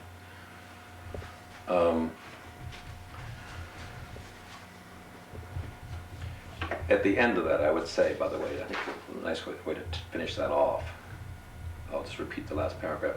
Such were the events of 2 autumn nights, as cold and dark as the grave, and the sole meeting of 2 haunted gentlemen, each who followed his own roughly hewn path to a fate unknown, never more to meet in this sad world. That was what was called that was The Outcasts by Virginia Waldron. Historians note that following the death of his wife in January 1847, Edgar Allan Poe conducted readings and lectures. In early November of 1848, he went to Boston, where it was reported he had taken laudanum. Who's ever into drugs here will know what that is. He had taken laudanum in an attempt to commit suicide. Poe died the next year, in the autumn of 1849, after he'd been discovered unconscious in the streets of Baltimore. He died without ever regaining consciousness. Thought maybe a little touch to end that with. A little note of historical fact. May I read a few more interesting poems by various talented people? Why did I take so long to see that some things are best left alone? And now I find my chances gone. I've learned that lesson from my own. I lost it all so carelessly. From Willie by Diane Keith Forsythe. I think that should be reversed. Tell what the poem's from so that it makes more sense. From Willie by Diane Keith Forsythe. Why did I take so long to see that some things are best left alone? It's almost comical. And now I find my chances gone. I've learned that lesson from my own. I lost it all so carelessly. From The Eve of the Wedding by Christy Nelson. Tomorrow I'll wish that tomorrow would leave. Tomorrow I'll laugh, but inside me I'll grieve. Tomorrow I'll want you, tomorrow I'll cry. Tomorrow I'll say that I love you and sigh.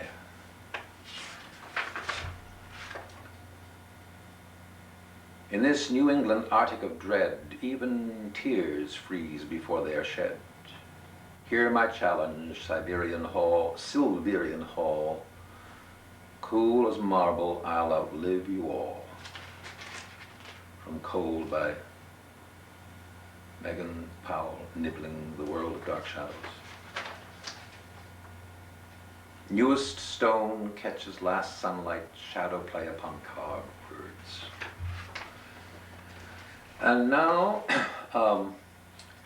this little section would deal with commentaries on dark shadows, ideas submitted. By the way, some of these letters and commentaries were inspired 2 years ago when I put out a call for help when I thought I was going to do a lecture series, and these are some of the responses. Esther Nash from Little Neck, New York, wrote this letter in which she suggested interesting topics, the universality of Barnabas Collins, or why just about everyone can identify with the character and characteristics of Barnabas Collins. And in one of her little notes, she talks about Barnabas hiding his vampirism, his deep vulnerability to detection and destruction can easily be empathized with by anyone belonging to any minority group. And again, this includes just about everyone at one time or another. Even if it's just people who must lie about their age. For Barnabas, and here's an interesting little point, for Barnabas, besides everything else, is 219 years old, according to Esther Nash. And this letter is written on 24th of September 1982. Most people, it seems, see themselves as carrying some guilty little skeleton around with them, which rightly or wrongly they dare not tell anyone, or at best very few people about. From the secret alcoholic or drug abuser to the frightened illegal alien to the person nagged each night by a conscience which simply will not let him forget that he has not returned a certain library book for the last 10 years. And anyone and everyone in between all can see themselves in some way sharing Barnabas' fears of being revealed and being destroyed. And then she goes on to talk about, for a moment, suggests a theme, Barnabas Collins, the anti-villain. Another reason why Barnabas is such an interesting character is that he is so very real. He is definitely not the knight in shining armor type hero, the perfect and very unrealistic hero, who has not one bad habit to his name, but neither, of course, is he the stereotype villain without one good habit to his name. Nor is Barnabas the recently discovered anti-hero type, which I think this is the interesting part, who is usually portrayed as a non-caring, non-feeling, self-centered loner who on occasion will do a good deed or two when it coincides with his own gain. No, the character of Barnabas Collins is something entirely different. He is the hero flawed, the villain redeemed, a being who did not ask to be the way he is, who fights the evil impulses which are always there, who feels tremendous guilt that he cannot always live up to his own best image of himself. Hope is always with Barnabas, but so too, interestingly, is self-pity and doubt, things which the classic hero, villain, and anti-hero rarely, if ever, even think about, but which real human beings think about every day. I'd like to read a little from a character study of Barnabas Collins that Kathleen Resch put together recently. A very thorough treatment of Barnabas's character in relationship to all the various characters and stories that took place during those years.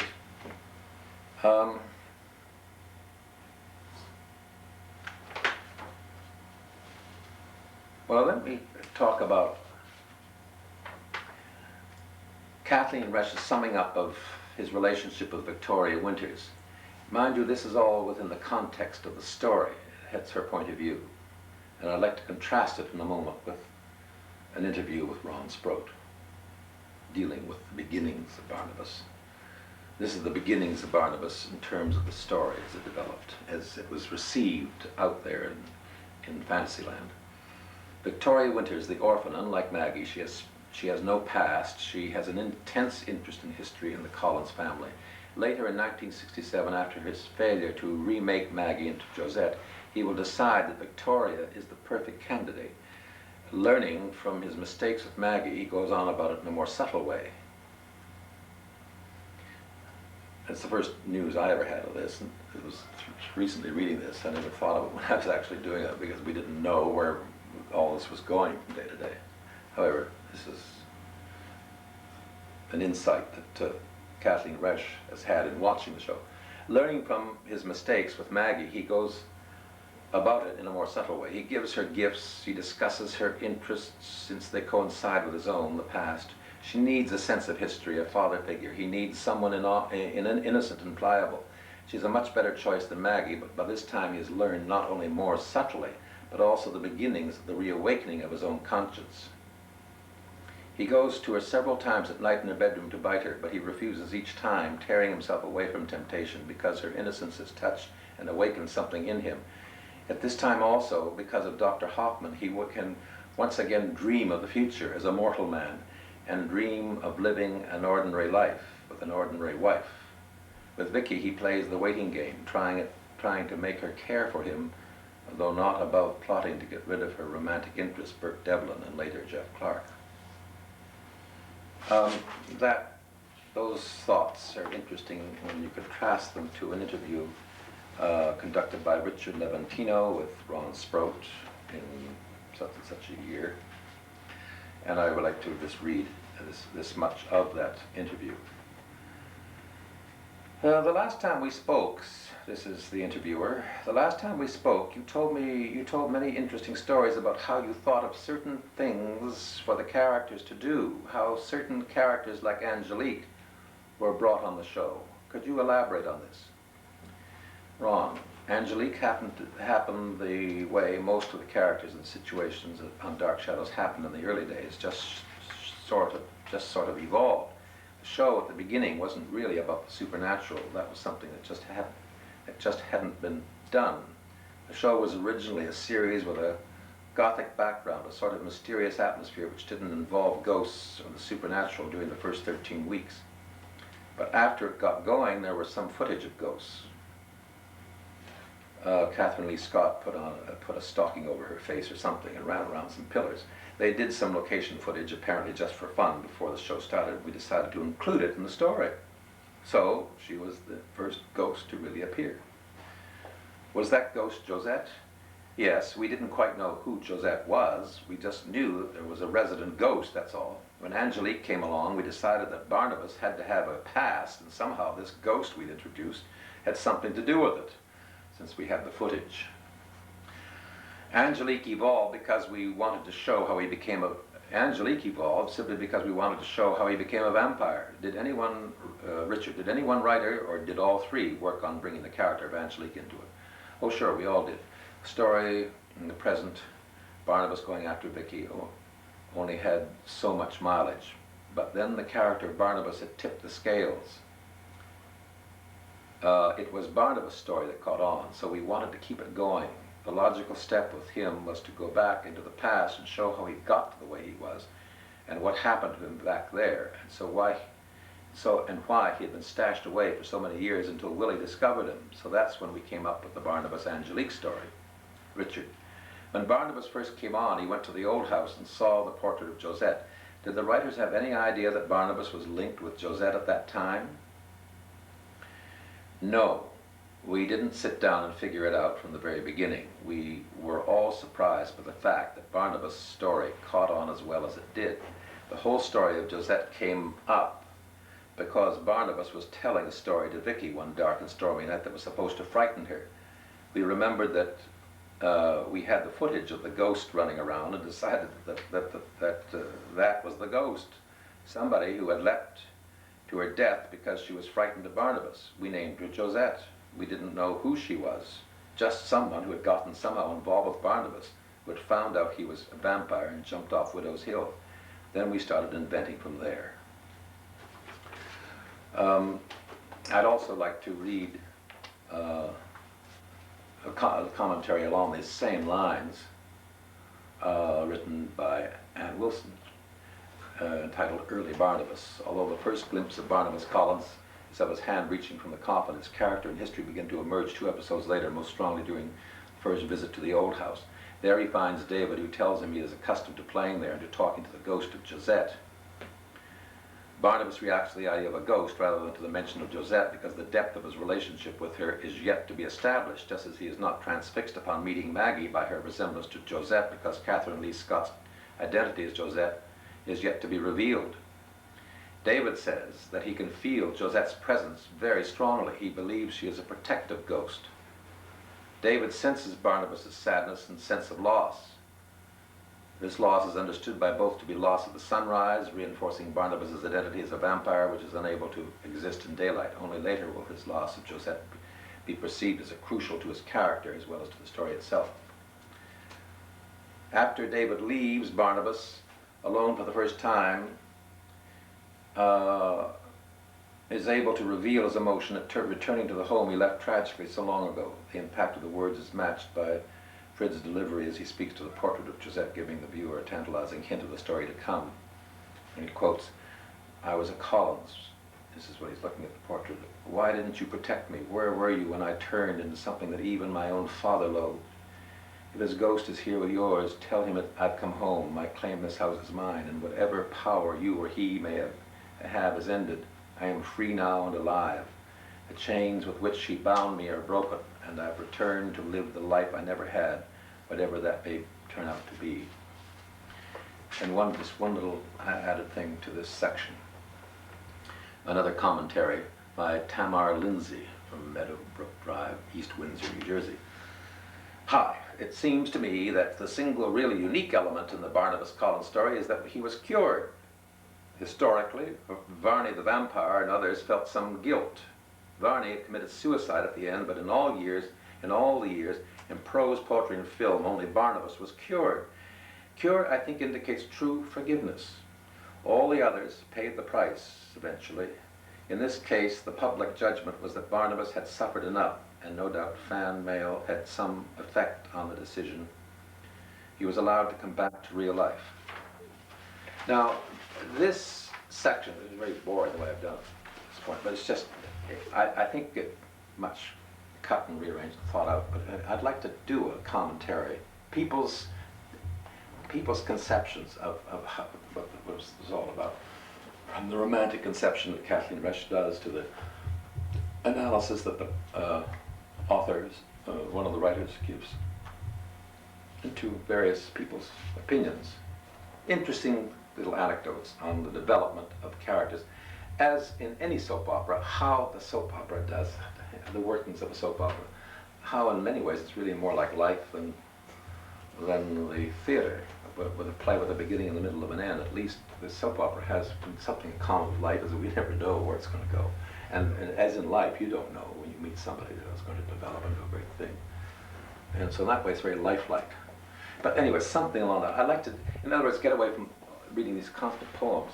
I'd like to have a section in there, but I want to develop it better than I mean, I just put scraps there, so to speak, just bits and pieces of people's thoughts.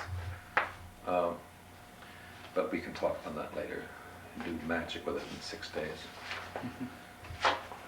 And then I thought I'd just throw in some more poems here.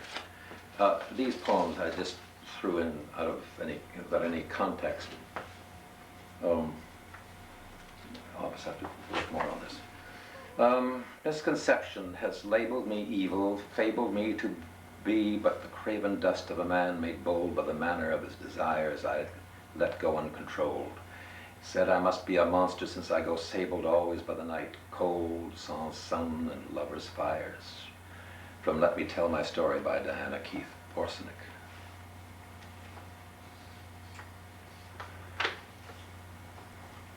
I will forget you in spring, smelling of lilac and new grass, enticing my betrothed heart with beguiling sun.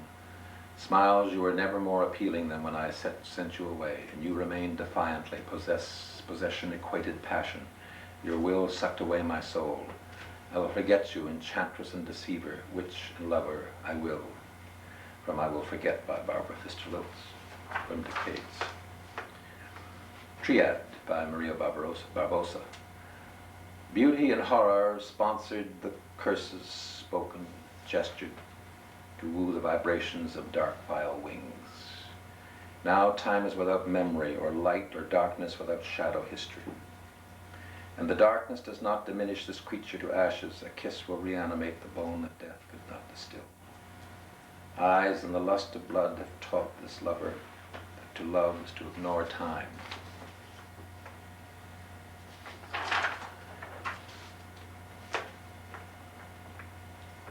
When I have fallen low, wilt thou follow the smoky path of my imprisoned wrath along the benevolent sleep-worn stone, to dance a dance devoid of all mirth, entreating a fragile mind, remember the days bound tonight, this death denied of the eager earth. From the Tale of the Tomb Gate Spire by Tony Berry.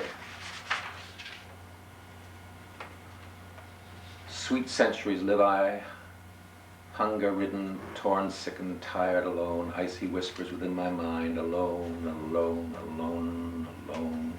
Sweet dawn, coming sun, cursed on me against silence. I lay me down to sleep, O Lord, to this cursed sweet, sweet silence. And lastly, from the Vampire's Lament, every dawn's a dying and every night's a birth, and there is neither peace nor joy for the night things of earth. Every hour is a journey towards a hopeless goal, and the gods have sent their vulture to feast upon my soul.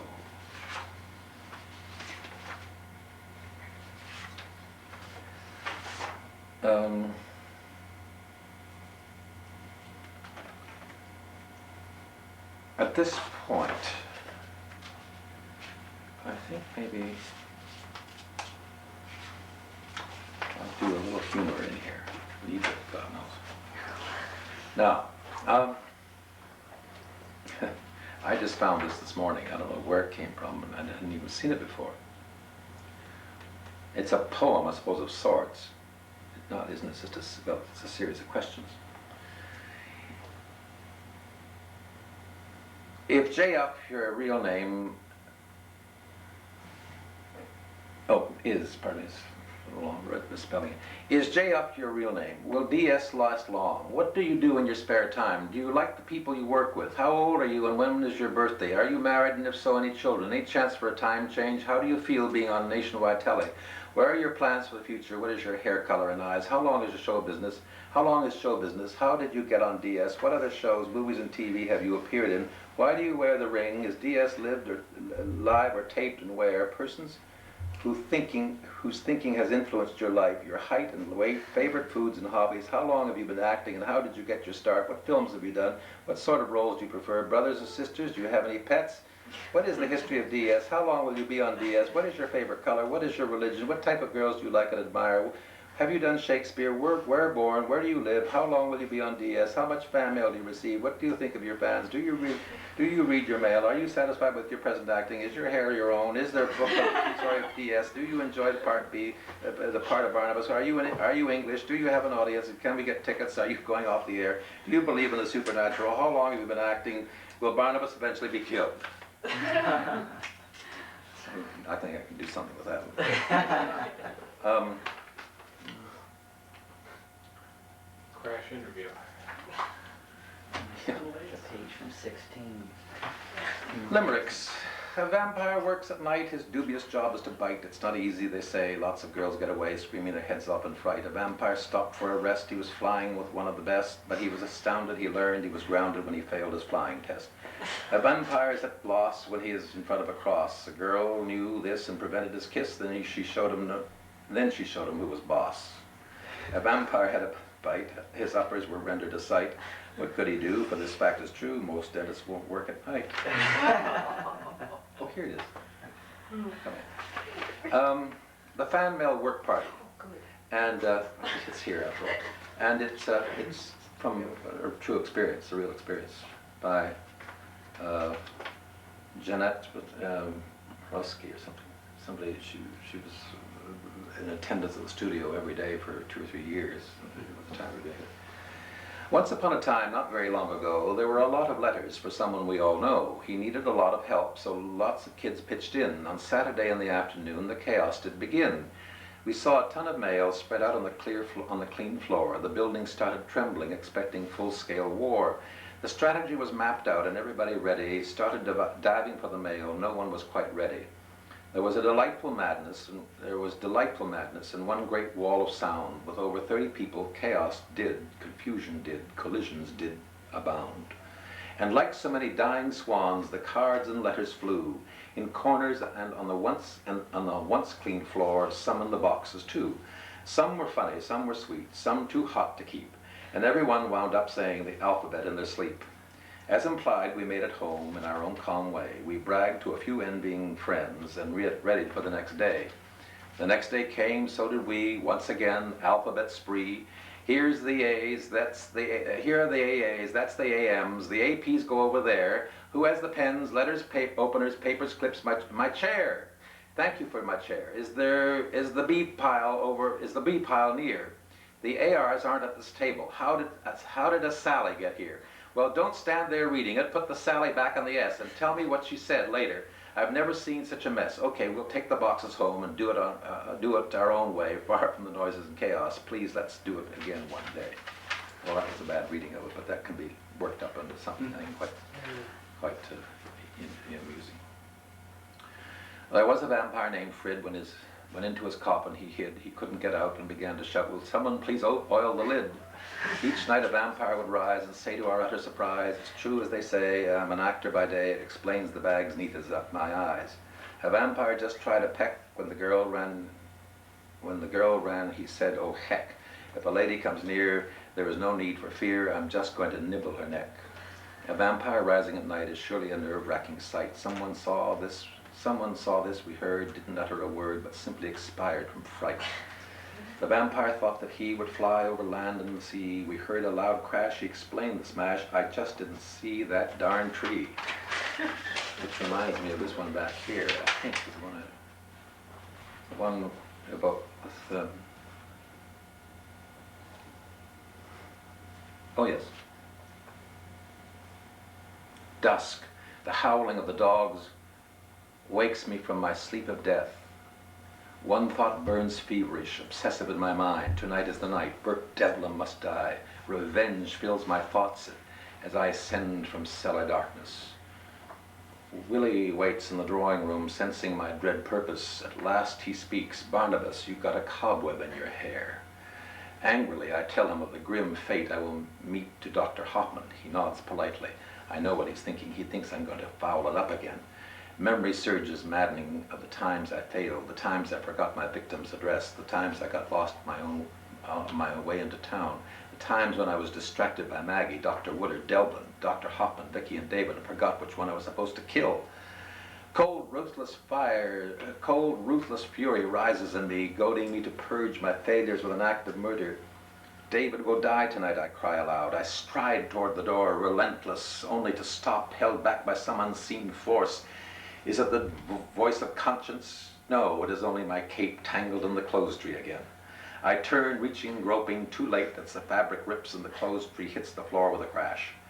I ignore the trivial distraction and turn again toward the door, and for death for little Daniel. My hand is on the door, and my hand is on the knob, and the door, pushed by Dr. Hoffman, opens inward, colliding with my nose. This time it is entirely her fault, and I tell her so. As I back away, Willie remarks that I have set the rug on fire. I announce with great dignity that I am retiring to my coffin to meditate, but my resolve has not been forgotten. I will kill Maggie Evans tomorrow. As I walk to the cellar door, ideas take shape. Perhaps I will stay in my coffin for a few nights. Perhaps I will make them sorry. Perhaps I will slow waste away for lack of blood until it's too late and nothing can save me. Then they will be sorry. Then they will wish they had been nicer to me. I really must watch that first step. Oh, that needs some cutting. Now,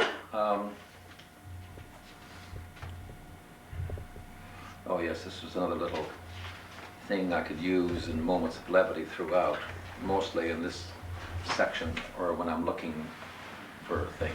If I use that little bit of style of, like, where in the hell is Edgar Allan Poe, that can be fun.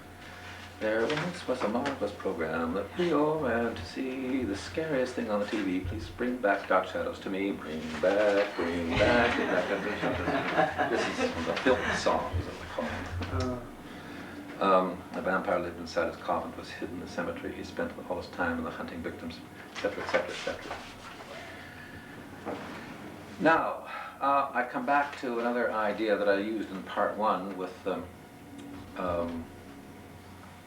Richard III and Anne and Barnabas with Julia. And here I have one between Prospero and Caliban, which I played. But instead of inspiring directly Barnabas, he doesn't do it because Caliban in this instance is playing Willie. Prospero is the master and Caliban is the slave.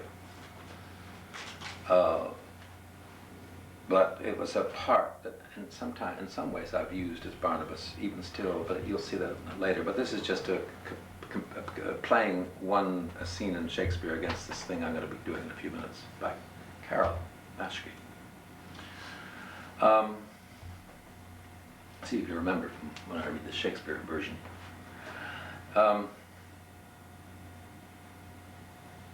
What ho, slave Caliban, thou earth, thou speak.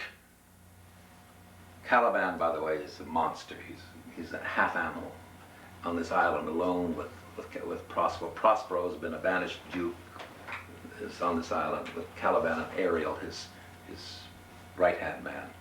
And Caliban just does the menial work.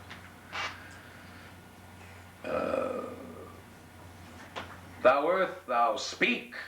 Caliban within. There's wood enough within. Come forth, I say, there's other business for thee. Come, thou tortoise, when? Enter Ariel like a water nymph. Fine apparition, my quaint Ariel, hark in thine ear. Ariel, my lord, it shall be done. Thou poisonous slave, come forth. As wicked dew as e'er my mother brushed with raven's feather from the unwholesome fen, drop on you both. A southwest blow on ye and blister you all o'er. For this be sure tonight thou shalt have cramped side stitches that shall pen thy breath up. Urchins shall for the vast of night, that they may work all exercise on thee. Thou shalt be pinched as thick as honeycomb, each pinch more stinging than bees that made 'em. I must eat my dinner. This island's mine, by Sycorax my mother, which thou takest from me. When thou camest first, thou strokest me and madest much of me, wouldst give me water with berries in it, and teach me how to name the bigger light, and how the less that burn by day and night. And then I loved thee, and showed thee all the qualities of the isle, the fresh springs, brine pits, barren place, and fertile. Curse be, I did that so. All the charms of Sycorax, toads, beetles, bats light on you, for I am all the subjects that you have, which first was mine own king, and here you stye me in this hard rock while you do keep from me the rest of the island. Thou most lying slave, whom stripes may move, not kindness, I have used thee, filth as thou art, with human care, and lodged thee in mine own cell, till thou didst seek to violate the honor of my child. Ha, ha, ha, ha! Wouldst have been done, thou didst prevent me. I had peopled else this isle with Calibans. Abhorred slave, which any print of goodness will not take, being capable of all ill, I pitied thee, took pains to make thee speak, taught thee each hour one thing or another, when thou didst not savage know their own meaning, but wouldst gabble like a thing most brutish. I endowed thy purpose with words that made them known. But thy vile race, though thou didst learn, had that in it which good natures could not abide to be with. Therefore wast thou deservedly confined in this rock, who hadst deserved more than a prison. Caliban, you taught me language, and my propaganda is I know how to curse. The red plague rid you for learning me your language. Hag seed, hence, fetch us and fuel, and be quick, our best to answer other business. Shrugg'st thou malice? If thou neglect'st or does unwillingly what I command, I'll rack thee with old cramps, fill all thy bones with aches, make thee roar, that beast shall tremble at thy din. No, pray thee, I must obey. His art is of such power, it would control my damned god's Cetabots, and make a vassal of him. So, slave, hence! And we come to listen to me, Willie. Willie, you are bound to me under my power. My will becomes yours. You are often hurt, but how I treat you and you resent me. Your life is now mine. You shall still serve me now and forever. Why do you struggle? You know you will lose. Can you not see that? Nonetheless, Willie, you are your own man despite my power. Listen to me, Willie. You don't understand what I would tell you if only I could. You are important. You are my God, an unwilling friend. Still you despise me. I am what I am. I cannot help it. Willie, look at me. Who I want to be, who I was long ago. You have seen me. You have seen my curse. What it has made me. The things that I do. I shall be back in a few hours. Have everything ready. You shall never know the endless torment I suffer, Willie, wondering each night if my intentions will turn to evil. My own helplessness at not controlling my evil within. The man I once was abhors the cruelty and grief I now bring. The man that I am often relishes fears and suffering. Willie, I wish you could understand. What, Barnabas? Nothing, Willie, nothing. I apologize for that reading. It's very, very, I really haven't, I only read it once, really, quietly. It's the first time I've voiced it. That'll be, you know. But the parallel even hits me stronger sometimes, somehow, when I've read those two together like that. This is just a little item on its own, I guess. Oh, no, this deals with, this is another aspect of Caliban, this time reflecting slightly some feelings of Barnabas. Oh Lord, I've lost the place. Well, no matter.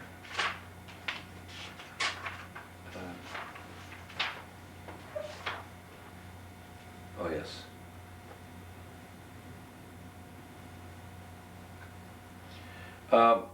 Caliban befriends these two drunks, Stefano and Trinculo, who are from the shipwreck. That's come, from the ship that's come. The ship has come with Prospero's brother and the whole civilized community come to the island. And these are some of the lower comic types. And they become a little trio of characters together, and Caliban loves their company, and of course they feed him and they spoil him with liquor, and they're having a great time together.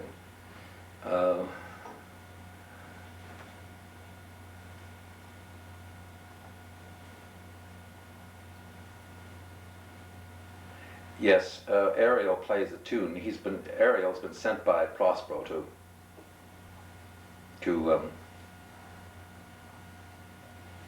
break up that thing, whatever, I've forgotten the purpose of it, but anyway, Ariel comes in and they sense this spirit in the air, and it upsets them. Stefano and Trinculo they're all drunk. What is this saying? This is the tune of our catch played by the picture of nobody. Stefano, if thou beest a man, show thyself in thy likeness. If thou beest a devil, take as thou list. Oh, forgive me my sins. He that dies pays all debts. I defy thee. Mercy upon us.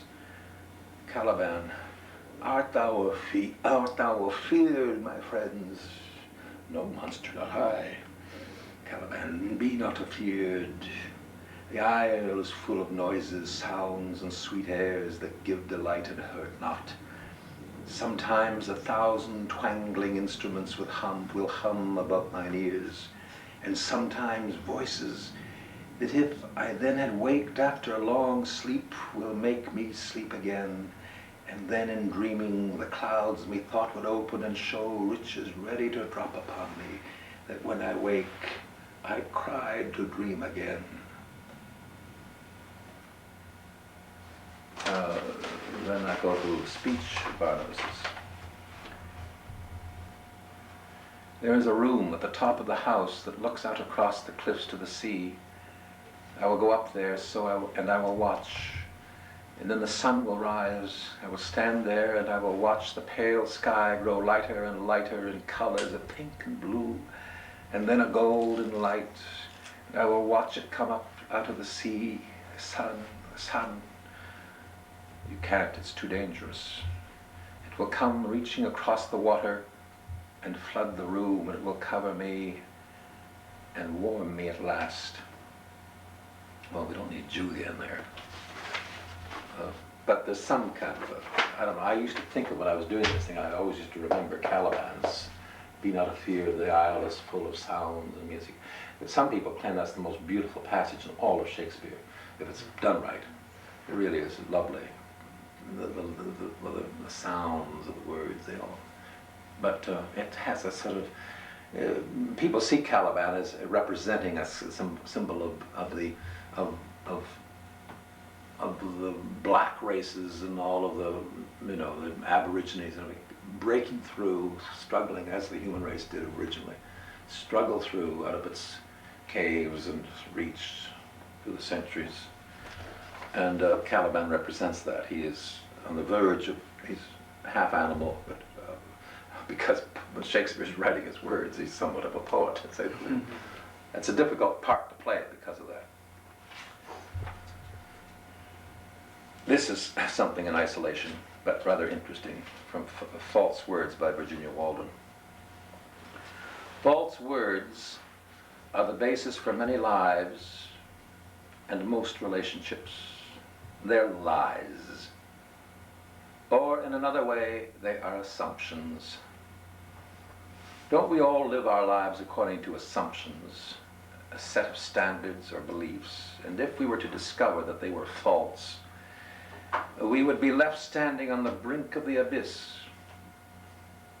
We should have two choices, and two only: to accept that discovery and thereby descend onto the truth of utter madness and horror, or we could do what everyone else does, deny the truth as unacceptable, as ludicrous and absurd, and cover ourselves again with our false beliefs, like a child hiding beneath a blanket to shut out the terror of the storm which rages outside the walls of a small nest. From False Words by Virginia Walden. I rather like that. I don't know how we could put it into its proper place, but it's rather nice. It has nothing to do with coming out of Barnabas reading Dark Shadows. It's just a piece of writing that she wrote, which I think is very kind of nice. May not be probably one of those things we'll have to discard. And now, coming almost to the end, I will announce the title later. You sit there waiting to judge me, seeking to unlock my secrets and discover my fears. I see the question in your eyes, your deep probing look of curiosity as you search my face for answers. But you will find no answers there. The only way you will find out what you must is if I should now decide to tell you. And I will. What is there for me to possibly fear? For my family, my sweet little sister, my dear loving mother, and my stern, unbending father were beset by the tragedies that befell them over 180 years ago. The tragedies have disappeared, as have they, like so much dust blown away by an exhaled breath of remembrance. Love? No, I'm not afraid to feel love, though sometimes I think I should be, having seen love's dark side. It was the love of two women that forever changed the course of my future. One woman, blonde and beautiful, knew my touch in Martinique. Then, lost in our intimacy, I looked and found another. The blonde seductress was not my true love after all. She was not the one. I loved a gracious soul. I knew that she loved me. Her sweet, gentle spirit was forever entwined with mine, and happiness should have been ours, but it was not. The temptress showed us her bitter, jealous wrath. The love my lady and I shared disappeared, crushed and torn among the rocks. Our precious love shattered, lost among the waves. But that is past, and the past is gone. Looking back at it only reminds me of how much I have lost, all of the cold winters I have seen. Death, a subject with many facets that are as yet unknown to you. How could you possibly know the feel of death's cold embrace and the great emptiness it leaves behind? I was young and full of life once, very much like you are now once. And then death's deep blackness claimed me, sucked away my life. Now I wish for the peace death can bring, instead of living in emptiness and fear. What am I, you ask? Fate has cruelly planned out for me to live in torment without love, alone through time.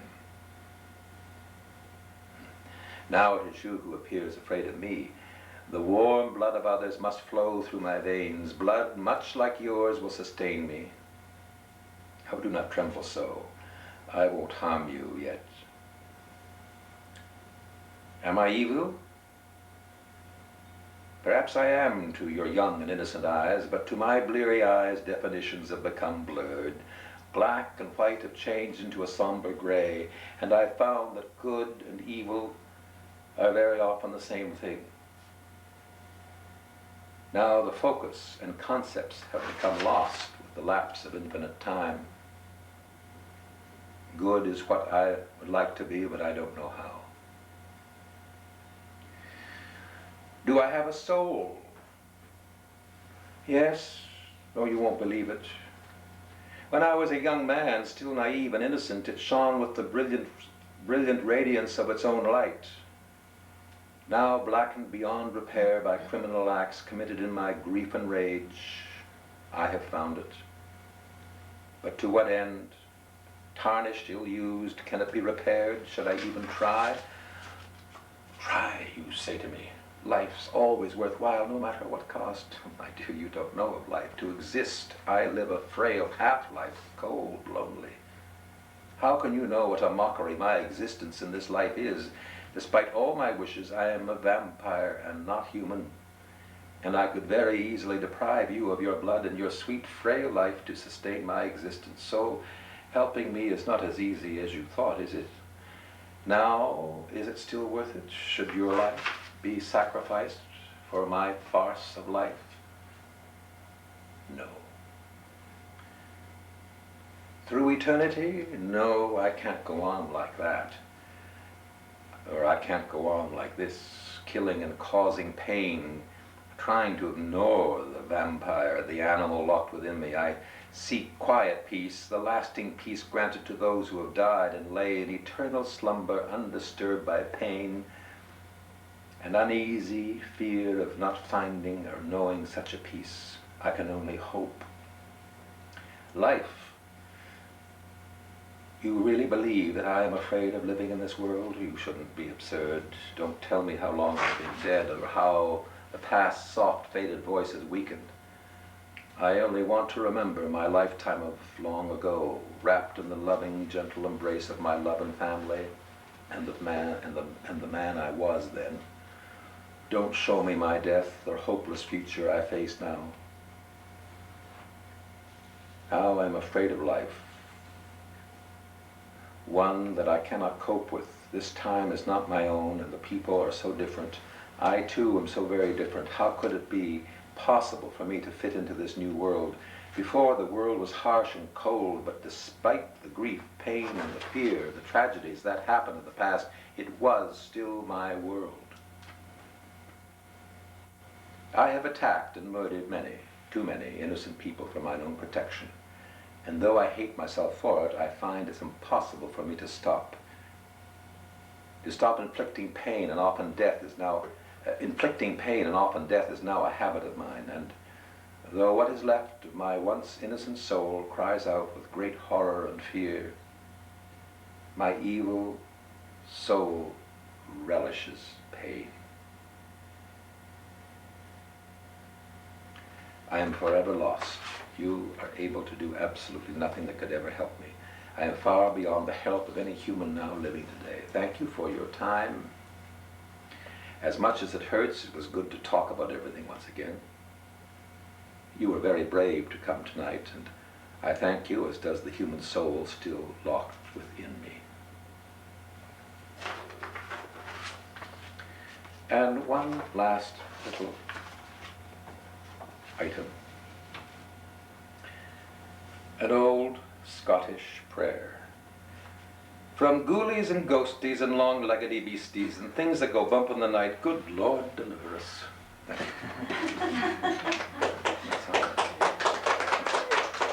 Well, that was a long ordeal. You know, what time is it now? 8 o'clock? Well, that was very roughly just sort of etched out, but that needs a lot of work, that thing, to bring some life to that. It's finding poetry that doesn't keep repeating and repeating itself. You know, it's all good. I mean, I think there's some lovely things on there, but it's just to find. I like that reads very well, that thing. Mm-hmm. I like it. It reads better out loud than it does. Well, I'm Bill Perry. Thank you, Bill. Television viewers never seem to tire of shows like The Honeymooners, Star Trek, and Mary Tyler Moore, to name a few. Reruns of those old video nuggets rack up consistently impressive ratings. Well, now Frank Tenzar has news of another old show that's soon to head our way. Frank? Mark, you know, in case some of our